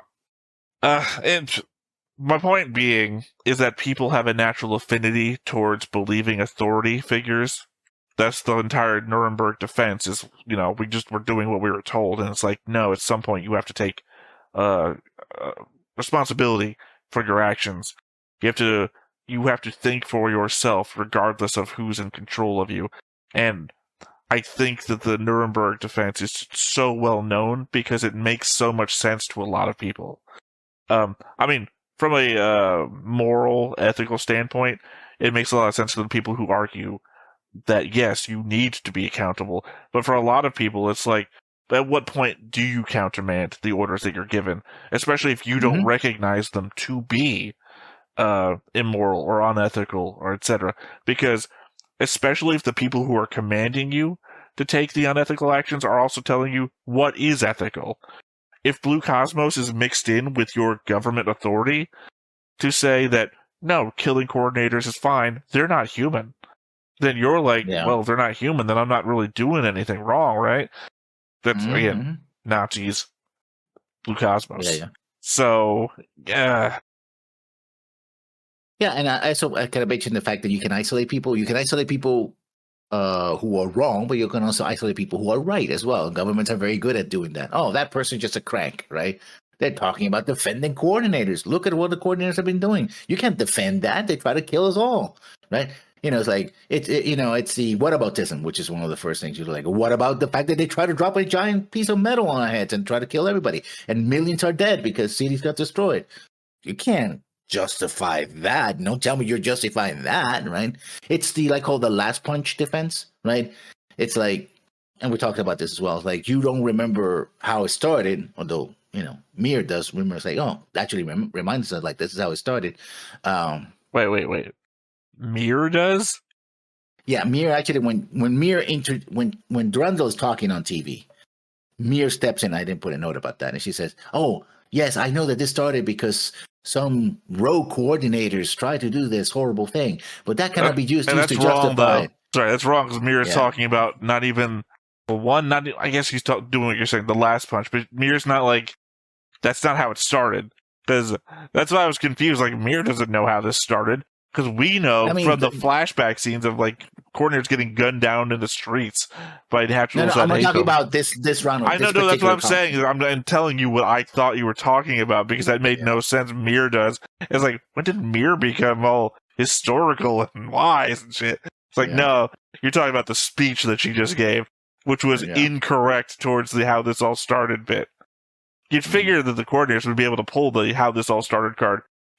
We came from you and you killed us in the streets. That'd be a pretty easy card. Or how about the fact you nuked us after we didn't do anything to you after you started murdering us? Yeah. But it's the last punch thing was you don't remember how it started. You remember the last hit, right? And if you're the one receiving the last hit, like, oh, you hurt me. And the other guy say, yeah, but you hurt me first. But it doesn't matter. You hurt me now, so I got to hurt you back, right? That kind of thing, right? It's the last punch. Whoever gets the last punch, you get to say, oh, you hurt me. It's like, well, yeah, because you tried to kill me. Like, oh, it doesn't matter. I'm hurt. It's the thing I've been talking about since season 1. Hurt people is the message of Gundam Seed. It's just now that I feel like the writers decided the thing that I said a long time ago, which is there's no solution to hurt people, because that's reality. And for Gundam Seed to come up with a solution would be the solution for reality, which doesn't exist. So they've pivoted. Well, we can't solve that problem. So maybe we can come up with a solution that works here if we create the cause as a very generic other thing. Right? Like, we're not going to spend time working on how systematic the capitalist effect is on corporations versus freedom in a world that's dependent on money, and there's so much shit that I wouldn't be able to fathom talking about, let alone thinking about each specific thing. So we're just gonna hand sweep. It's the military-industrial complex, and as I said before in my notes, not even gonna talk about the companies and what they do and what they're guilty of. Just mustache twirling bad guys who I guess to their own benefit don't ever mention money for some reason, even though they are the corporations. Yeah. I mean we don't really know because ostensibly their at a point where they already control the Earth, so their plans. Well, they don't. That's the really problem. They've fallen so far down. Yeah, but they started as being people who literally control the Earth, except for a few areas, right? So they had most nearly control. So they were at the cusp of controlling Earth. And Jimbo said, "Oh, we're just going to kill the coordinators because they're in the way of our greater plans, which we don't know what those plans are." So well, it's like conceivably to also the point of the note that we're reading this, the comment that we're reading this about is that it also seems to indicate in the note. Sorry, I keep saying note in the comment that it eliminates the mechanisms for season 1's first war. Mm-hmm. But we already know that these guys are supposedly having been operating in the background in the past too. Mm-hmm. If Blue Cosmos existed as an enemy force in the past that ran the government, then that Blue Cosmos being a creation of Logos was always that thing. Like, you might not like it that something in the future makes something that happened in the past dumber, but that's what's happening, is that Blue Cosmos wasn't just a bunch of people that all decided they hated coordinators. Now it's apparently a bunch of people that were influenced to hate coordinators, and may not have done that on their own free will. So, the element is that Logos always had the majority control of Earth. Yeah, this is the Conspiracy 101. It's Deus Ex. You played Deus Ex, the first game, right? No, I only played... it's probably number 2. I can't remember the tagline. Yeah, the one with... the Mankind one that was, something. People. Yeah, Mankind Divided. Mankind Divided, yeah. But still, they had that secret organization that was trying to manipulate everybody. You have to say, one guy was trying to, kill all the people who augmented because he wants to control them, because otherwise they're going to go, it kind of was a Blue Cosmos coordinator, I think, but with people who had like artificial limbs, which doesn't really make a lot of sense, but that's what the game went with anyway. Well, I think that's because the game says those people are going to go crazy after. Yeah. I mean, to be fair, it's true. Those people will go crazy after a while. They went crazy because the guy literally programmed them to go crazy. So, Oh, is it? I don't remember. I thought they went crazy because they had to keep taking drugs to supplant something their immune system was doing to them. Because otherwise their immune system would make them go crazy due to the implants being rejected by their bodies. I don't remember. I might also be remembering just a lot of other sci-fi shit that has the same tropes. Anyway, it's the same argument over and over again. So, nothing new here. Yeah, but again, it's the point that this happens backwards. So, Durandal isn't wrong because you don't like the comment that he's blaming Logos for everything. At a certain point, infinite money gives you infinite influence.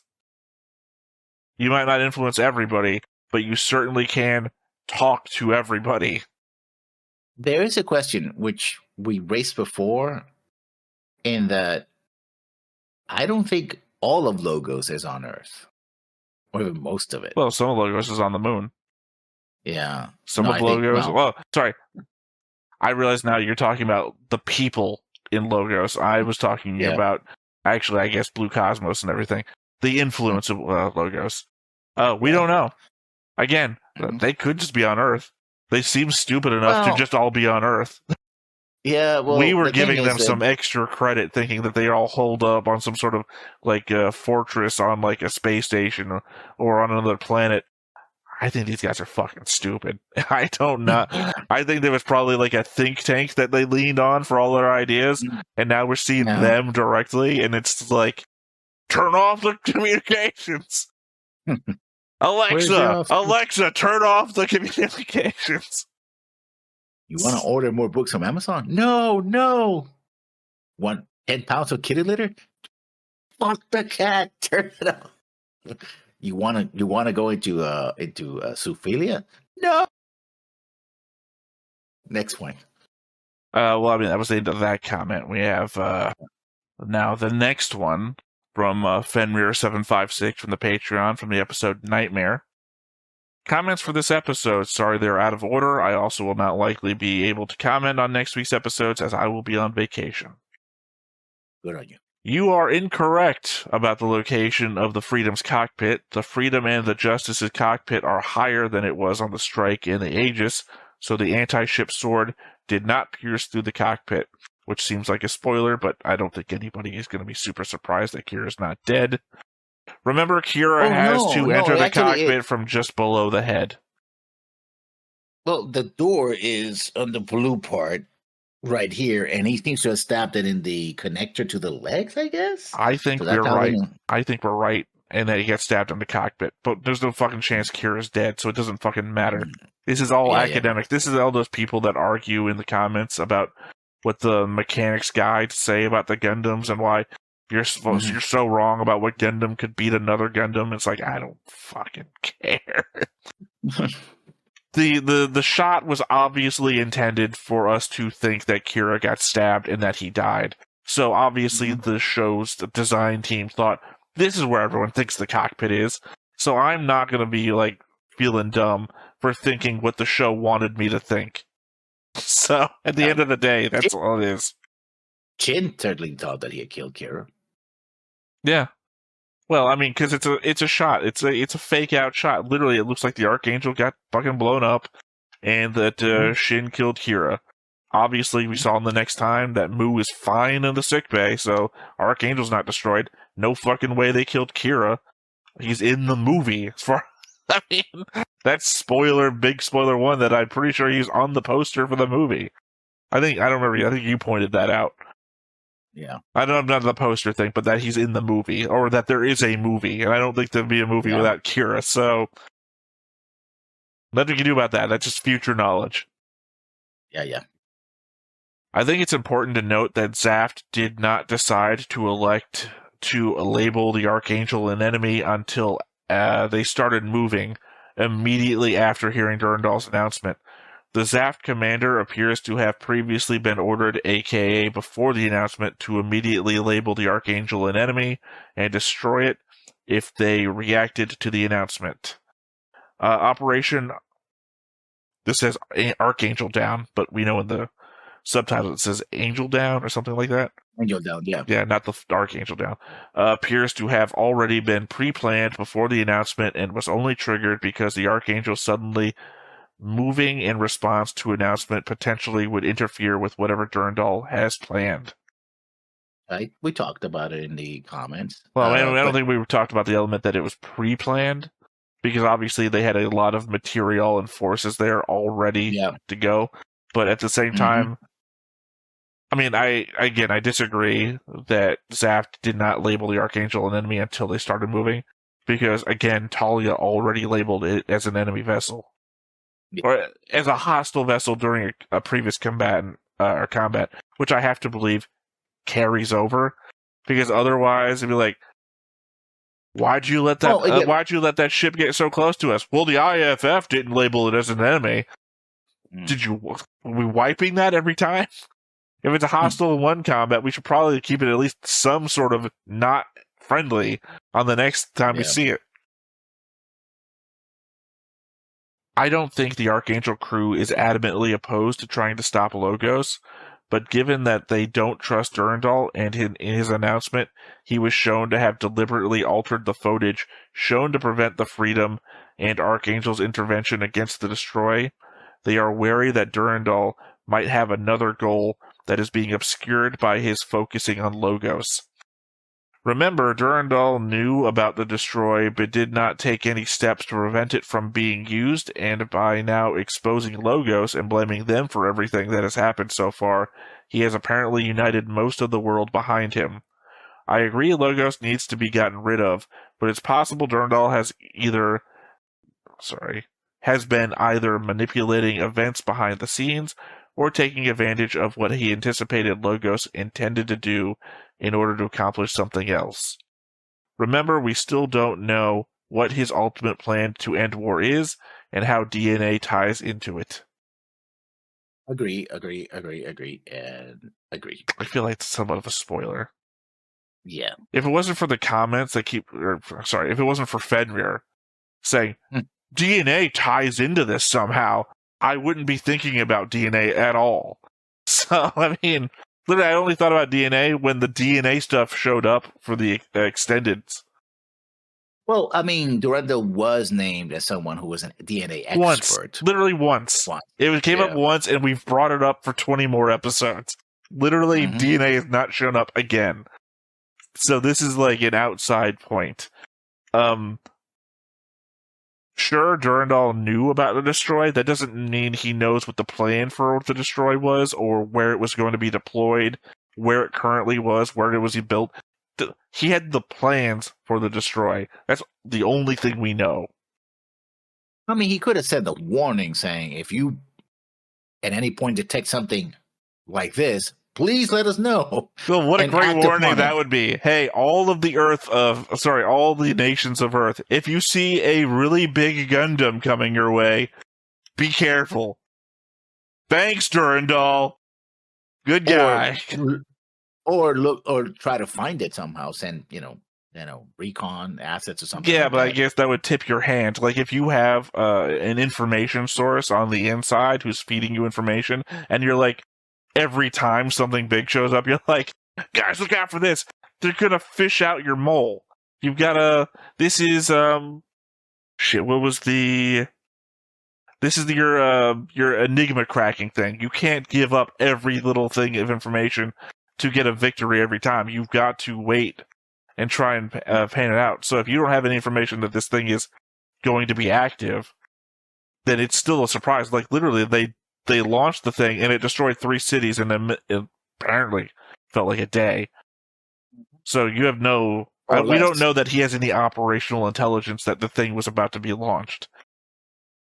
So yeah, I don't exactly blame Durandal for having information on the destroy and not giving it away. When I previously stated I was going to call on Theta to retract a definitive statement he made, I was referring to this episode.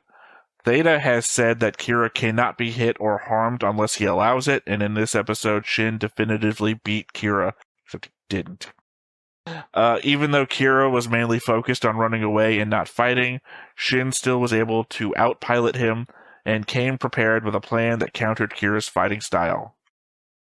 I go figure that one guy with the seed beat another guy with seed. One guy who was seed who was willing to kill beat another guy with seed who was not willing to kill. Again, I would argue that nobody got defeated there because literally we know Kira's not dead, and Shin's Gundam was completely fucking destroyed too. That's a tie at best. That was that was the Kira v. Atherin double explosion fight all over again. Yeah. Kira's gonna wake up in space again somehow. Well, it was another fucking explosion right behind him. We all know that always propels him to a person that's gonna take him to space. He's probably gonna wake up on whatever the ship's name that I forgot what it was called. What Lacus is on. Yeah. He's gonna be in bed like, I got blown up again, didn't I? The explosion that teleports to his girlfriend. Well, did you ever watch Riverworld? Or what was it? I can't remember the name of the book. To your own self be... No, that's annoying. The name of To Your Own Self Be True. Yeah. I can't remember the name of the book the Riverworld's based on. It's a series of books, right? Riverworld's based on a series of books. books. Yeah, it's a couple books. I think I read 2 or 3 of those. Yeah, but in Riverworld they have the Suicide Express where you just kill yourself in one part of the river, wake up on another part of the river. It's Kira and explosions. Anyway, do I retract my definitive statement? Well, I mean, obviously, as a definitive statement, I guess I have to, because it's obviously proven untrue when it happens. But at the same time, I don't retract the statement. Is the statement 100% true at all times? No. But at the same time, the writers have control of the show. So, if they, for some reason, they choose to make Kira lose a fight, then Kira loses a fight. The default is that Kira doesn't lose fights, though. But I have to say that Fenry is technically correct. Yeah, which is again, the best time. Look, I wouldn't concede the point unless it was technically correct. Like I said, by the same technical standards, I will retract the definitive part of the statement. but I will not retract the statement. Also, I believe this episode makes it clear that when Shin told Athrun that he was training against the Freedom in order to improve and make sure someone in Zaft could beat it, that he was lying through his teeth. Shin doesn't care about any of that. All he cared about was getting revenge for Stella. At this point, Shin is now perpetrating the cycle of violence, and as we can see in the next time on, Athrun hits him, because Athrun probably hates him for killing his best friend. Sorry, it's stupid. Shin has completely forgotten or ignored the lesson Athrun tried to teach him, becoming the person who makes others suffer the same things he has. Sorry, the idea that Athrun would hate him for killing his best friend when Athrun previously thought that he had killed his best friend already. You can't kill him, I already did. Oh, wait, no. I mean, I think he would hate him for killing his best friend. Just, well, he wouldn't have had to if he had just gone to fucking Orb like I told him to on that beach. Flashback. Sorry, it's the Wayne's World. Mm-hmm. I don't know. It's fucking dumb. Athrun probably hates him for killing his best friend, and we're just talking about the explosions where he was supposed to be dead anyway. Or not supposed to be, because again, the writers just choose what happens to Kira, regardless of what realistically should happen to him. Mm-hmm. And this one time, they chose him to get hit. Yeah, of course he's perpetrating the cycle of violence, as we already have discussed many times now. Hurt people. It's basically the problem with the show that's never going to be dealt with. I am not going to blame Shin for living the human condition. That's why the problem can't be solved. It's fucking how people operate. So the idea that Gundam Seed could answer the question would be, you remember how Hitchhiker's Guide to the Galaxy starts? Arthur, is it Arthur? Nope. Or starts with the stealing of the the universe. Everyone agrees universe was created and that it was a very bad idea. Okay, past the narrator. Once we get a focus character or a character the narrator focuses on, how that. I think it's the president stealing the ship. I think it is. No, that's far later. Then it's with Arthur leaving his house. Nope. Going to a party. Arthur's not the first person. I'm talking about the book. Yeah, talking about the book, yeah. Yeah, no, Arthur's not the first person the book focuses on. The thing that Arthur keeps killing throughout the books? That's way later. That's not even in the first book. Yeah, no. So what's the start? Oh, it's a woman sitting at a cafe. You don't remember this? The woman who finally figures out the solution for making people stop hating each other? And the book even references Jesus getting crucified for it, but this time she was going to do it right. Uh-huh. And that's when we introduce Arthur and the concept that the Earth's about to be destroyed and everything like that. Yeah, that whole thing. Because that's how much of a joke it is. There's no answer. And the only way we could conceivably come up with one is if we destroy it immediately. So, again, the idea that Gundam Seed was somehow going to come up with an answer was laughable to begin with, and I was afraid that they were going to try and do something so unrealistic as to be like a 60s hippie convention. Like, if we all just form a circle and hug each other, no one could possibly attack anyone. Right? Like, come on. Whatever. I was afraid, and unfortunately, I guess I didn't have any reason to be afraid, because they didn't get anywhere close to trying to answer the question. They just doubled down on people suck. So I'm not going to blame Shin for being another person that sucks. Everyone sucks. Except for Mir. Mir's pretty cool. He sucks harder, but that's a different story. Go ahead. Well, no, because apparently Athrun wouldn't let that happen. As we know. Mm-hmm. It's also interesting that Kigali said that the Sirens are either members of Logos or connected to them in some way after she saw the announcement.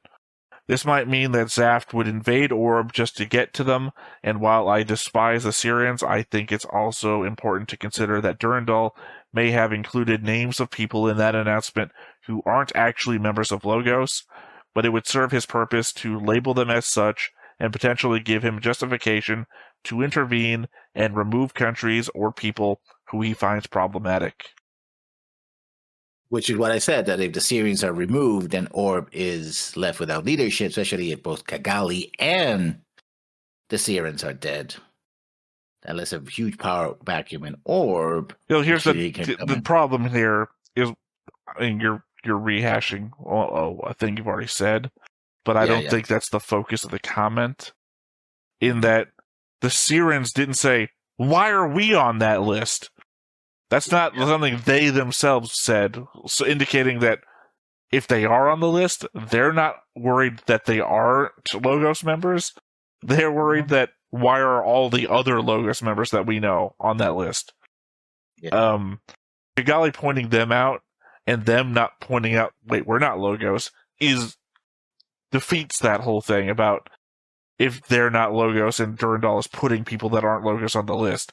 Now, not arguing that Durandal couldn't have done that. Is it possible that he could have done that? My whole argument about how much can you manipulate people to create a better world certainly says that I wouldn't have a problem if he did that. But I would hope that he wouldn't. I could see it happening. But at the same time, Durandal has not proven himself to be such a conniving character as to have done it in my eyes. Like, the moment we get actual proof that he ordered the assassination of Lacus, probably all bets are off on what Durandal is capable of.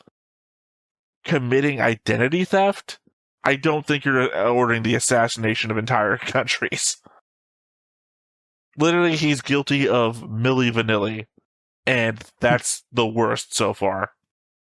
Otherwise, he's been an upstanding member of the world. Girl, you know it's true. Oh, oh, oh, I love you. Yeah, look, I said, at worst, he's guilty of creating a Milli Vanilli. He made Mir into Lacus. That's it. That's all we know 100% sure that he's guilty of. Catchy song, by the way. Ear warm-up.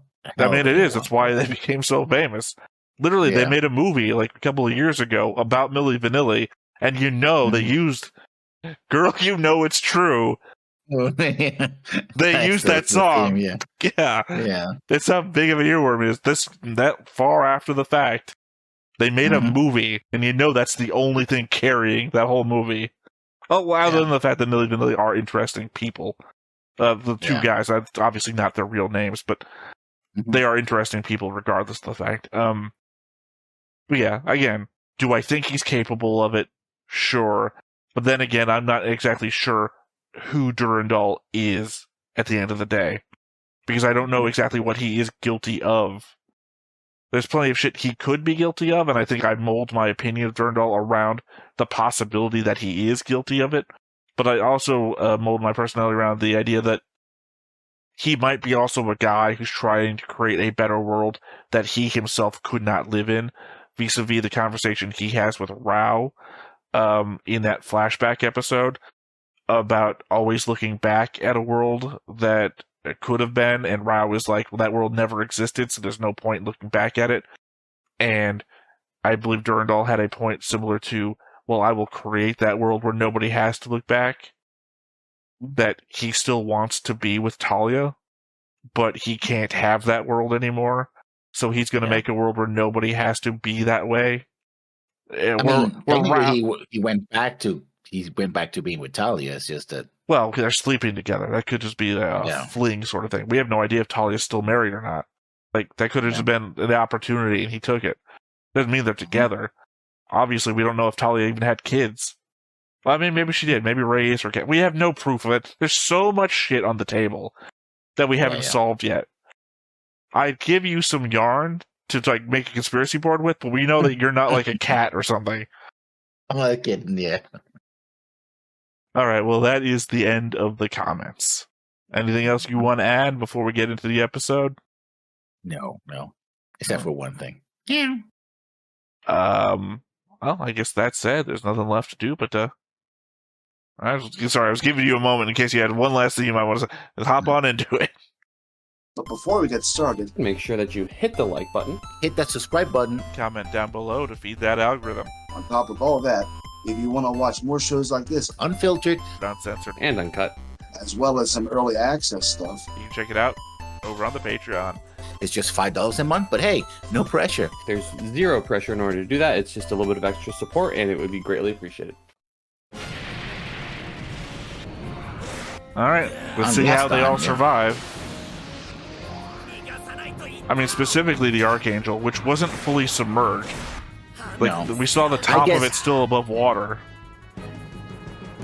Could it be that they aim at the water and that's what exploded? But still, done some damage. I guess. The giant Technically, if explosion, Talia really didn't want to kill them, she could have missed on purpose. Still, my point is, what is this? The ocean of hard water? Delirium? No, I'm talking about that. The impulse split in half? Yeah. Oh, yeah, no, remember? It No, that was it reassembling, remember? No. Because the impulse is like 4 parts, all on jets.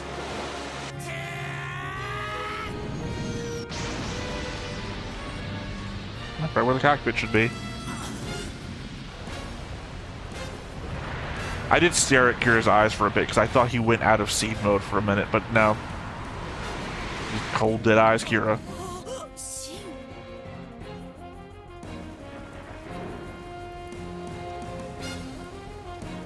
Something I didn't notice was that Ray, when he was talking in that episode, sounded a lot like Durandal as well. The way, the cadence and everything else.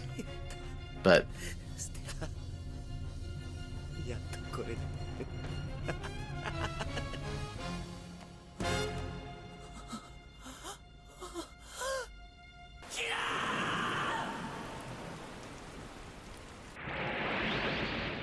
Oh, look. We're fine. Okay, at least there's some damage. I appreciate that. Even though we know that the sick bay is 100% okay.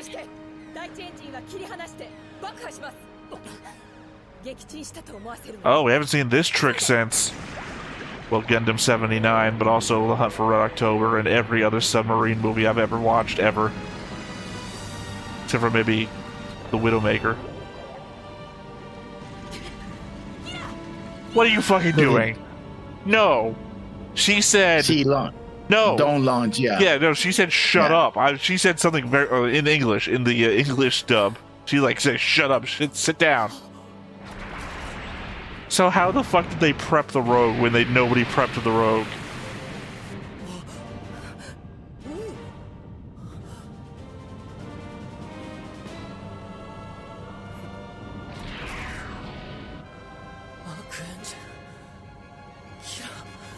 Kigali. You didn't mention Kigali. I mean, literally, it is impossible. The narrators would never let all those main characters die. Yeah. No, but he mentions Kira the Archangel, but doesn't mention Kigali. Yeah, I know. Yeah. I mean, it was... Dude, come on. I mean, you said it. I didn't have to, like... Yeah. Every true thing you say, I don't have to agree with. I mean, I don't have to agree. I don't have to back you up on every true thing you say. Yeah, I know. True. Still, I mean, she's your girlfriend, I guess? I don't know. He's got options. Apparently he does. Well, no. I mean, the opening makes it look like a fling. I'm just meaning that he's got Luna Maria hanging around him. He's got Marin. He's got Mir if he wants. Yeah.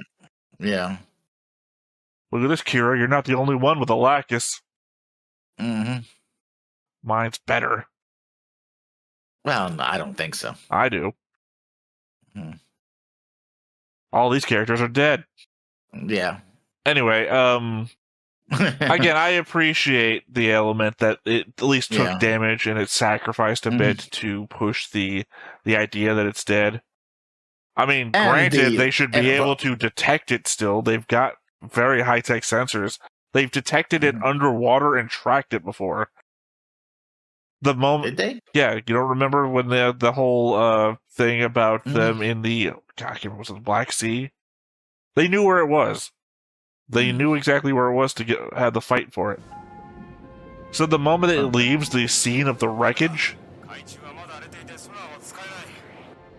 okay, fair enough. They're trying. I appreciate The fact that they're trying, I'll get rid of all of my complaints.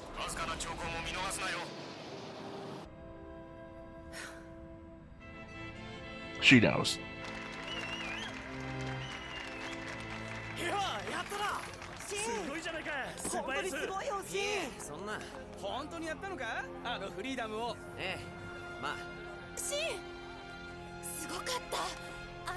By the way, Luna Maria has been the most hurt person in all of Gundam. Nobody has kept wounds as long as she has.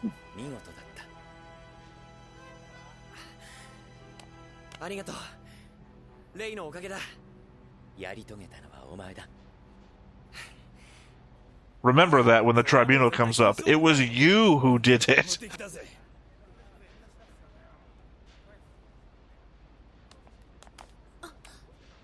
Why does this feel like a good idea? Yeah, he's just an arrogant ass. Revenge. I mean, he's saying it out loud. Yeah. I mean, specifically to a faith member. Oh, never mind. That's why he's happy about it.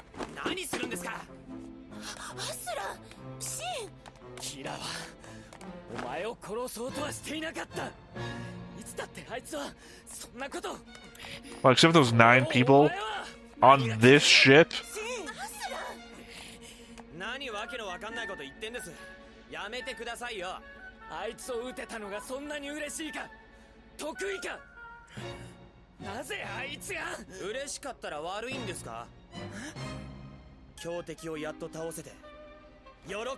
And not for nothing, also the person I at least blame for killing your family.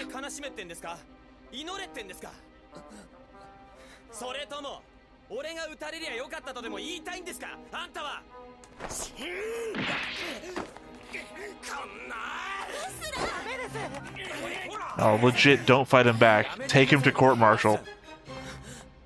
Not really, he's a faith member. Doesn't matter. You don't get to just strike other members of the military for no reason.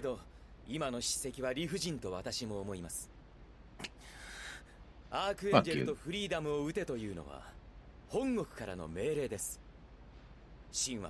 Sorry, who was the fuck you towards?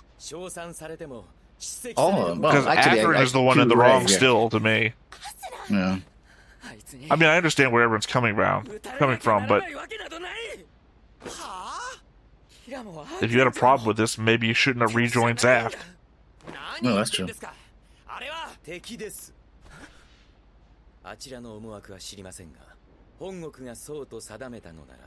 Also, we gave them an opportunity to surrender. How about that? They didn't, so their choice. So they're, yeah, but basically his defense is, I'm following orders. If my superiors say, I'm going to follow orders, I'm going to do it. Well, it's your job. Either follow orders or resign. So...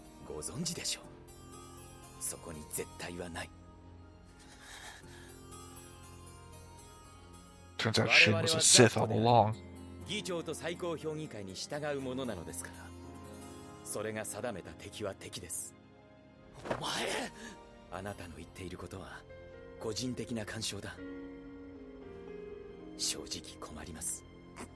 but you also helped Kira when his personal feelings, Shin's personal feelings got in the way. Shin's personal feelings followed orders.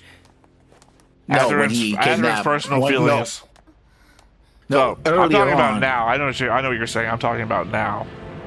Yeah. So that's bullshit. You're bullshitting right there. No. He's not referring to the past like you are. Yeah, but he's saying, oh, we have to follow orders. Except when I decide not to follow orders. Oh, great. Now I remember underwater shit. I always hate the underwater shit.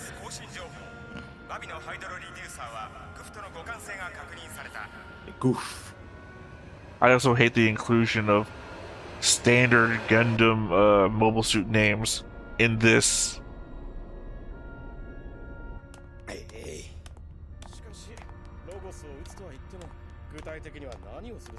It's my boy. Sure, Durka, that's how we're gonna do it.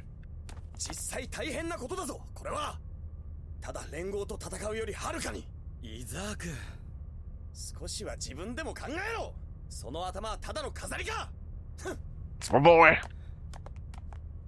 I love characters that are angry all the time.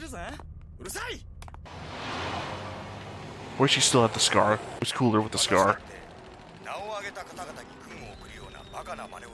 Meanwhile, at Amazon HQ. Yeah. ただ彼らの作るこの歪んだ戦争のシステムは今度こそもう本当に終わりにしたい。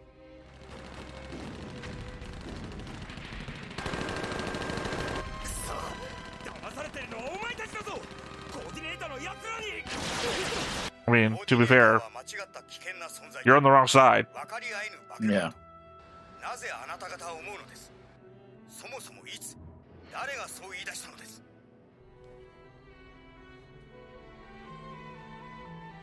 Oh man, we're just putting everything out there. それもこれもただ我々と戦い続けるためだけにやっている。己の危険が迫れば人は皆 Now that's something new. それは本能です。 Well, that's the scenes from season 1. そして打ち返させる。私たちの歴史はそんな悲しい。 But it's the same scenes with the signs. They just changed the words of the signs. 今あるものを壊さなければ新しいビルは作れない。畑を吹き飛ばさなければ飢えて苦しむ人々に食料を買わせることはできない。平和な世界では儲からない。 Yeah, the scenes after the announcement of the fall thing had the Pure Real World stuff. こんなことはもう本当に終わりにしましょう。我々は殺し合いたいわけではない。こんな大量の兵器など持たずとも人は生きていけます。戦い続けなくとも生きていけるはずです。歩みより話し合い、今度こそ彼らの作った戦う世界から共に抜け出そうではありませんか。 Oh, Dribbles' place. Yeah. Apparently. So it has to be on Earth. Mm-hmm.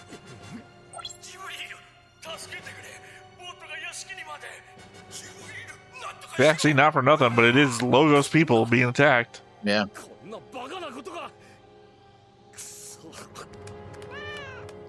Hope they get eaten.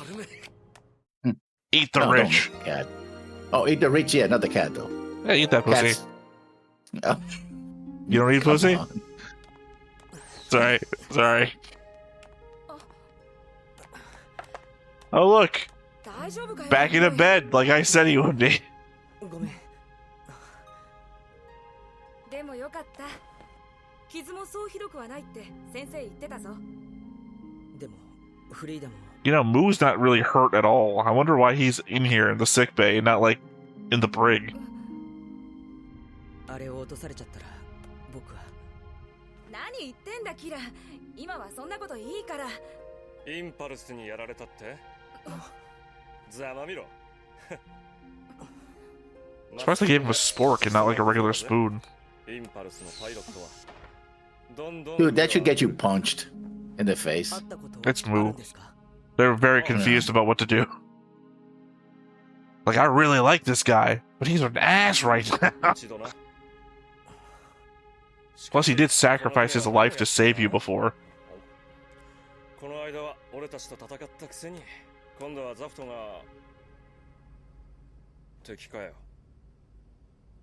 そうね。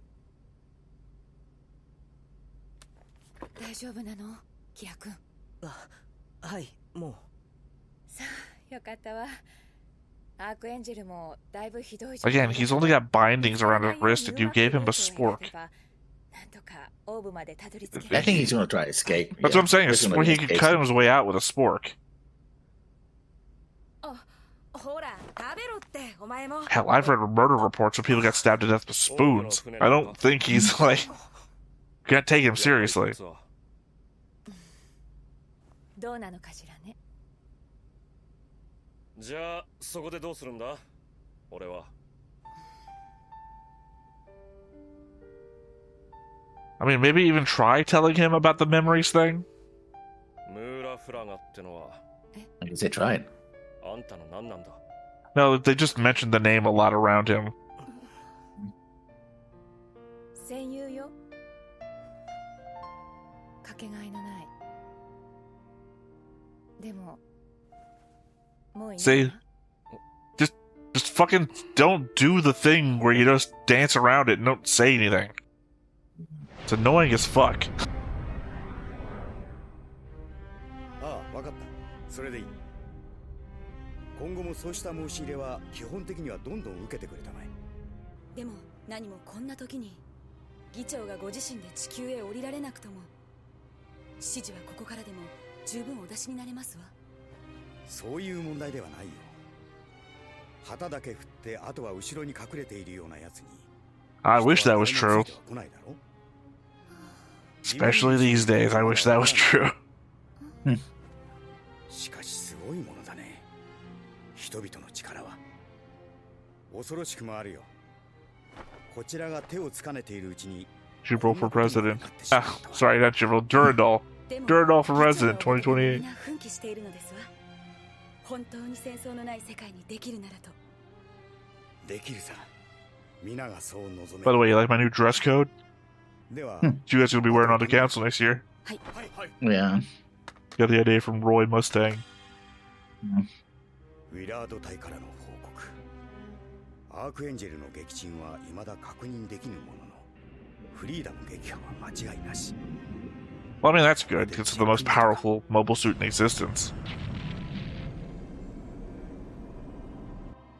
いや、油断はできんな。白のクイーンは強敵だ。 For some クワイエット reason. に連絡を取っておいてくれ。は、例のシャトル強奪犯の件はどうなっているのかと。は。 You'd figure that the White Queen would only be as valuable an asset to the enemy as a mirror is to your side. Yeah. これより機関を2番プラットフォームに誘導する。ビーコン確認をどうぞ。こちらミネルヴァ、了解。ビーコンを確認する。いや、すごいですね。付近の全軍に集結命令が出ているのは知っていましたが。Oh, that's never a good sign. You never assemble all of your forces in one place. In one place, yeah. 何よりその大義が重要である。誰だったか忘れたけど、指揮官講習の教官が言ってた言葉よ。ま、当たり前のことね。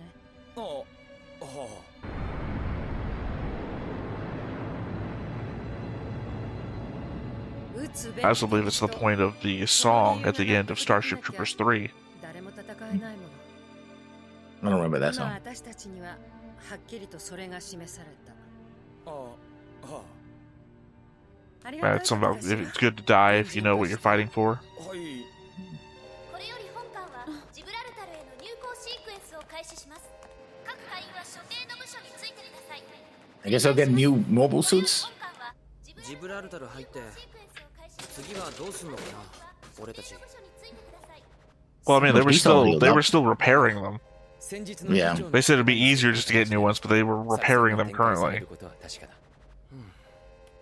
ロゴスを撃つなんて議長ご自身だって難しいっておっしゃってたのに。 I'm guessing they are going to attack Orb. Because it seems like the Orb one is the only one. All the Logos. That's beyond. Yeah, all the Logos people that we saw getting destroyed didn't seem to be the Orb ones. So apparently Orb, I'm assuming Orb is going to be the last holdout for Logos. 俺すごく感動したよ。難しいって言ってたのに。 And if he does that, Arthurins is definitely gonna try to defend Orb. それが本当に戦争を Gonna go rogue. 唯一の方法だから。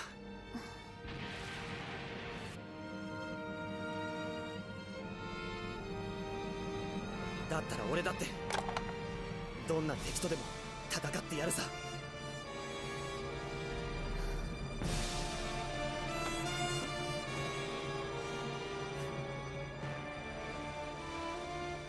入港完了。保安要員および整備班、専務 A 班は直ちに所定の作業を開始せよ。艦長。基地司令部から新アスカとアスランザラに出頭命令です。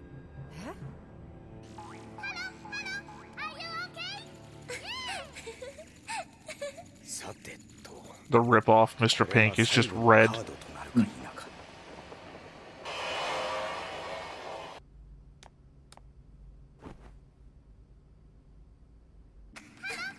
I was waiting for him to do something. Do something, Ray.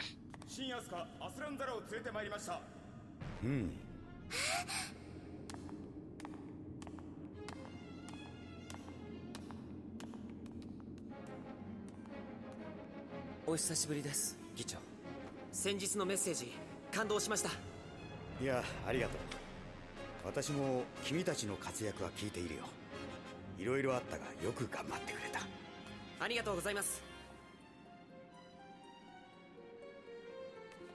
Okay. Oh. He hesitated. Back in my mind, I was wondering if Atherin was going to assassinate Durandal for some reason. お久しぶりです、ラクセ。さて、もう知っていることと思うが、事態を見かねて、ついに私はとんでもないことを始めてしまってね。いえ、とんでもないなんて、そんな。また話したいこともいろいろあるが、まずは見てくれたまえ。もう先ほどから The 5th generation Gundams. It looks like another destroy. No, it's not big enough.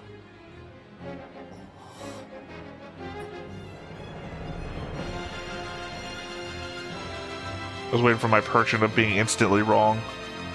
The Destroy 2! It's like, ah, fuck. No, it actually looks more like, oh, hey.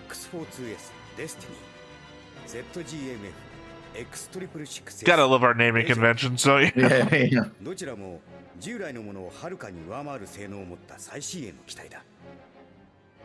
詳細は後ほど見てもらうが、おそらくはこれがこれからの戦いの主役になるだろう。議長、それは君たちの新しい機体だよ。俺の新しい。うん。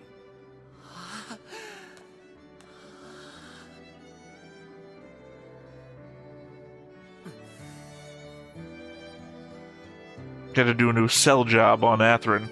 Get him back in line.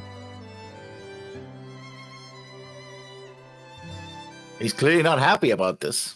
Yeah, no, I mean, that was obvious. Like, this will be your new machine. Like, fuck, man. Hate to see you on Christmas. I don't know. God, most of the people are going to be dead by the end of the show. Most of them are dead now. So I think that's Gladys, right? Wearing a wedding dress? Where? Yeah. That's Kigali. No. The one wearing the because she has the forward hair like this. If you were talking about the scene that was currently on the screen, that's Kigali. Yeah. Oh.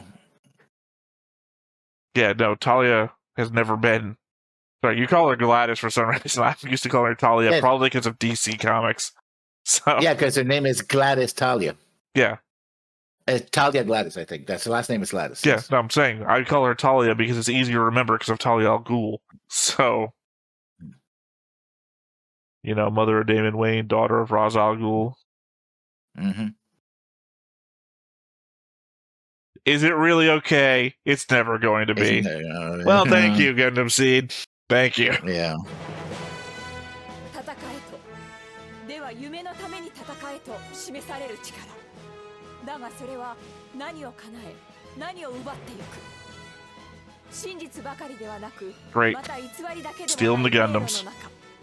ただ一筋選び取った道は。次回機動戦士ガンダムシードデスティニー。アスラン脱走。嵐の海へ飛び立て。グフ。Well, Atherin was right until he wasn't. I mean, it may be right. It's just that we haven't proven why he's doing, you know.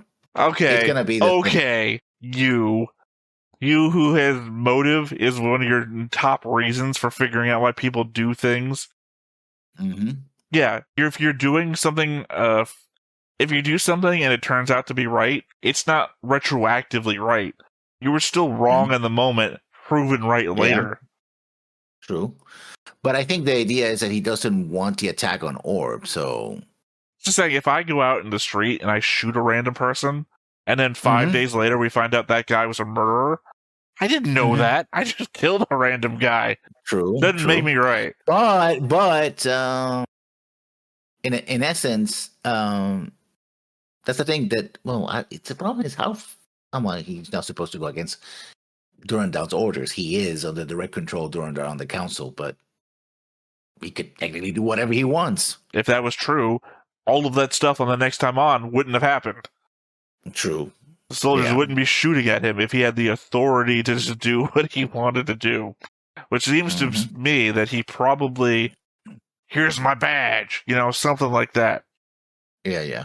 And then Mir really does have affection for him, so she's trying to go with him, but she can't understand what he's doing, and ultimately doesn't want to ruin what she has going, so probably isn't, which is why he turns to, was that Marin? Marin, I think it was Marin. Because definitely not Lunamaria, so... Yeah. I don't know, I got really confused when I saw the hair, so I thought it was Flay for a second. I'm like, that can't, what the hell? Which explains that I thought that at some point Luna Maria and Marin were going to go their own ways. Well, they're not. Oh, if Marion joins Atherin, if Atherin takes her with him, they're not going their separate ways. One of them is going with Atherin. It's different. I mean, it's a matter of opportunity, right? If we were both in the same house, right? Say we live together or something, and then somebody comes to the door, and it's like Publishers Clearinghouse, and I say, whoever we want puts the name on the check, and it's like, well, I'm the one who answered the door. We didn't go our separate ways. Opportunity came, and something happened to divide us. But here the situation is that Marin would be the person that's with me in. Again, the difference here is and Marin goes like, I'm with him. I'm going to go with him, with the guy with the money. And Luna Maria is going like, but you're my sister. Well, screw you. Except the difference therein is that Luna Maria is not there to see Marin go with you at the door. Sorry, I'm starting to lose track of our Publisher Clearinghouse example. The difference is this isn't a debate that they're having together. Like, this isn't like Atherin and Kira, where I say one thing, you say the other, and then we split off and go different directions.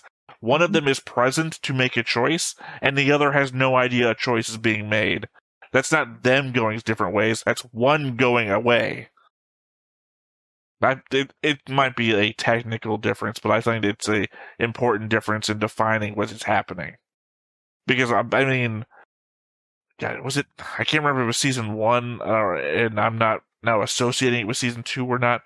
The scene that I talked about before, where Bad Girl and Marius in the it was the opening or ending, I can't remember. Bad Girl is walking off into the distance while Marius is facing forwards, and I was like, oh, that indicates how they're going to separate for various reasons. And then you have Bad Girl on a different ship attacking the Archangel. And they do split off there, and that's indicated. I'm pretty sure there was something like that here, where it was Luna Maria and Marin going different directions. And I was saying, oh, that indicates that they're going to do a thing.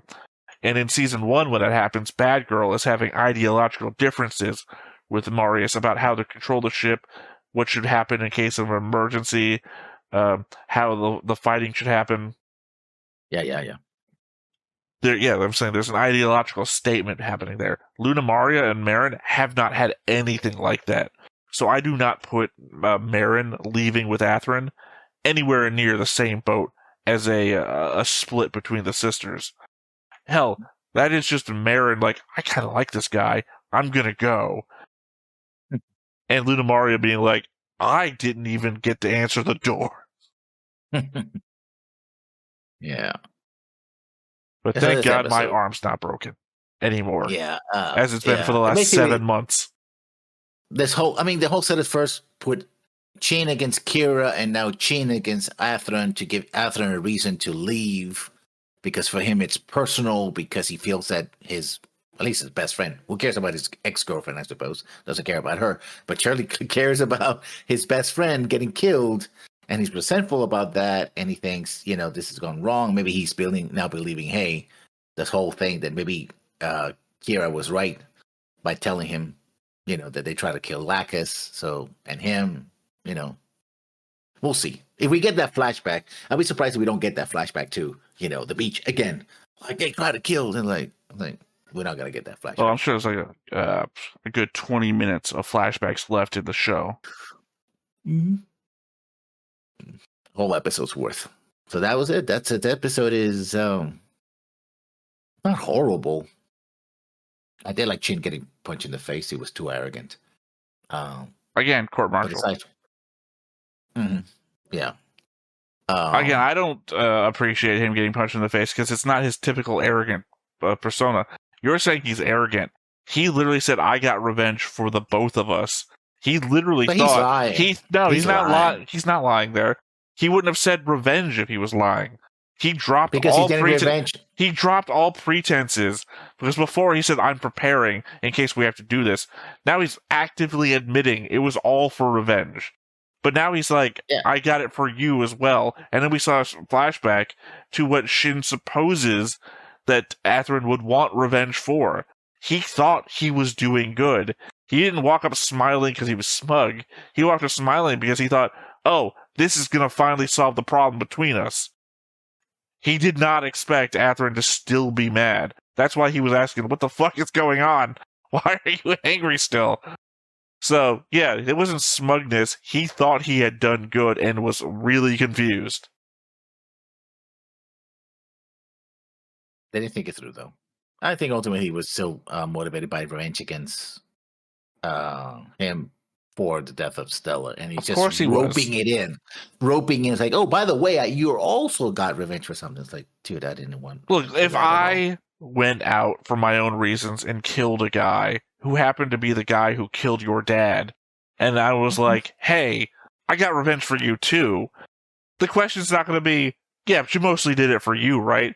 It's going to be, yeah, you did kill my dad's murderer. High five. Or whatever the reaction is appropriate to that situation. So, I don't think it matters if what the main reason was. He was still, like, in it together. And he got punched in the face. Yeah, because Athrun's kind of turning into a dick. How dare you fight the guys who have been fighting us? That's inconceivable. I'm going to go to the 9 graves that we left at Gibraltar the last time we were here. For the guys that probably died in an explosion caused by Kira. And wonder what they would think about this. They actually, this is the first time they actually reached Gibraltar, so because they were always trying to go there, and they got have to go back again because they got damaged. No, we've been to Gibraltar base before, like near the beginning of the show. Not the Minerva though. I'm pretty sure it has near the beginning of the show before all the fighting started. We didn't go to Orb immediately. We were on Earth before. Yeah. I mean, we were on Earth before we went to Orb. I mean, yeah. It was only after we started getting waylaid by all the fighting that we didn't get anywhere we wanted to be. Mm-hmm. It's probably Dicastia where they dropped off the bodies. Yeah, that wasn't Gibraltar. Yeah, because that was the place where Durandal gave his speech originally, where Mir had the concert. Yeah. Or not his original speech, the speech that he gave to everybody at the dinner table about Logos originally. Yeah. So there you have it. I think next up is going to be Athrun Defects. Well, it's going to be the Amuro Desserts episode. Defects? Desserts. It just remember the name of the Gundam episode was literally Amuro Desserts. Yeah. No, it just sounded like you were talking about Amuro's food or something. Like, oh, Amuro got a dessert. Well, it's a word that's spelled differently, but it's said the same way. Yeah. So, yeah. I certainly wasn't talking about some sort of island that was uninhabited. Or a food item. Here's the problem, is that I went to a third definition, and then you went back to your second definition, not introducing anything new. So I think technically you lose the game. I didn't know we were playing, but sure. Well, because you started the Thesaurus game. I said desserts as in abandon your duty, and then you went desserts as in food item, and then I went to a third item to, continue the Thesaurus game of a desert island, and then you went backwards back to the food thing, so you lose the wordplay game. And I guess I now lose the joke game for having to explain the joke. There you go. All right, well, lose there. Either way, I have been Theta, this has been Lessons, we've been Stoneface Reactions, and we will catch you next time. Bye-bye. Hey everybody, thanks for watching another Stone-Faced Reactions. If you have an idea of another video we could go ahead and watch, go ahead and put it in the comments down below and we'll add it to the wheel. Be sure to like, comment, and subscribe, and let us know what you thought about this video, what parts you liked. And until then, we'll see you next time. Is this too goofy?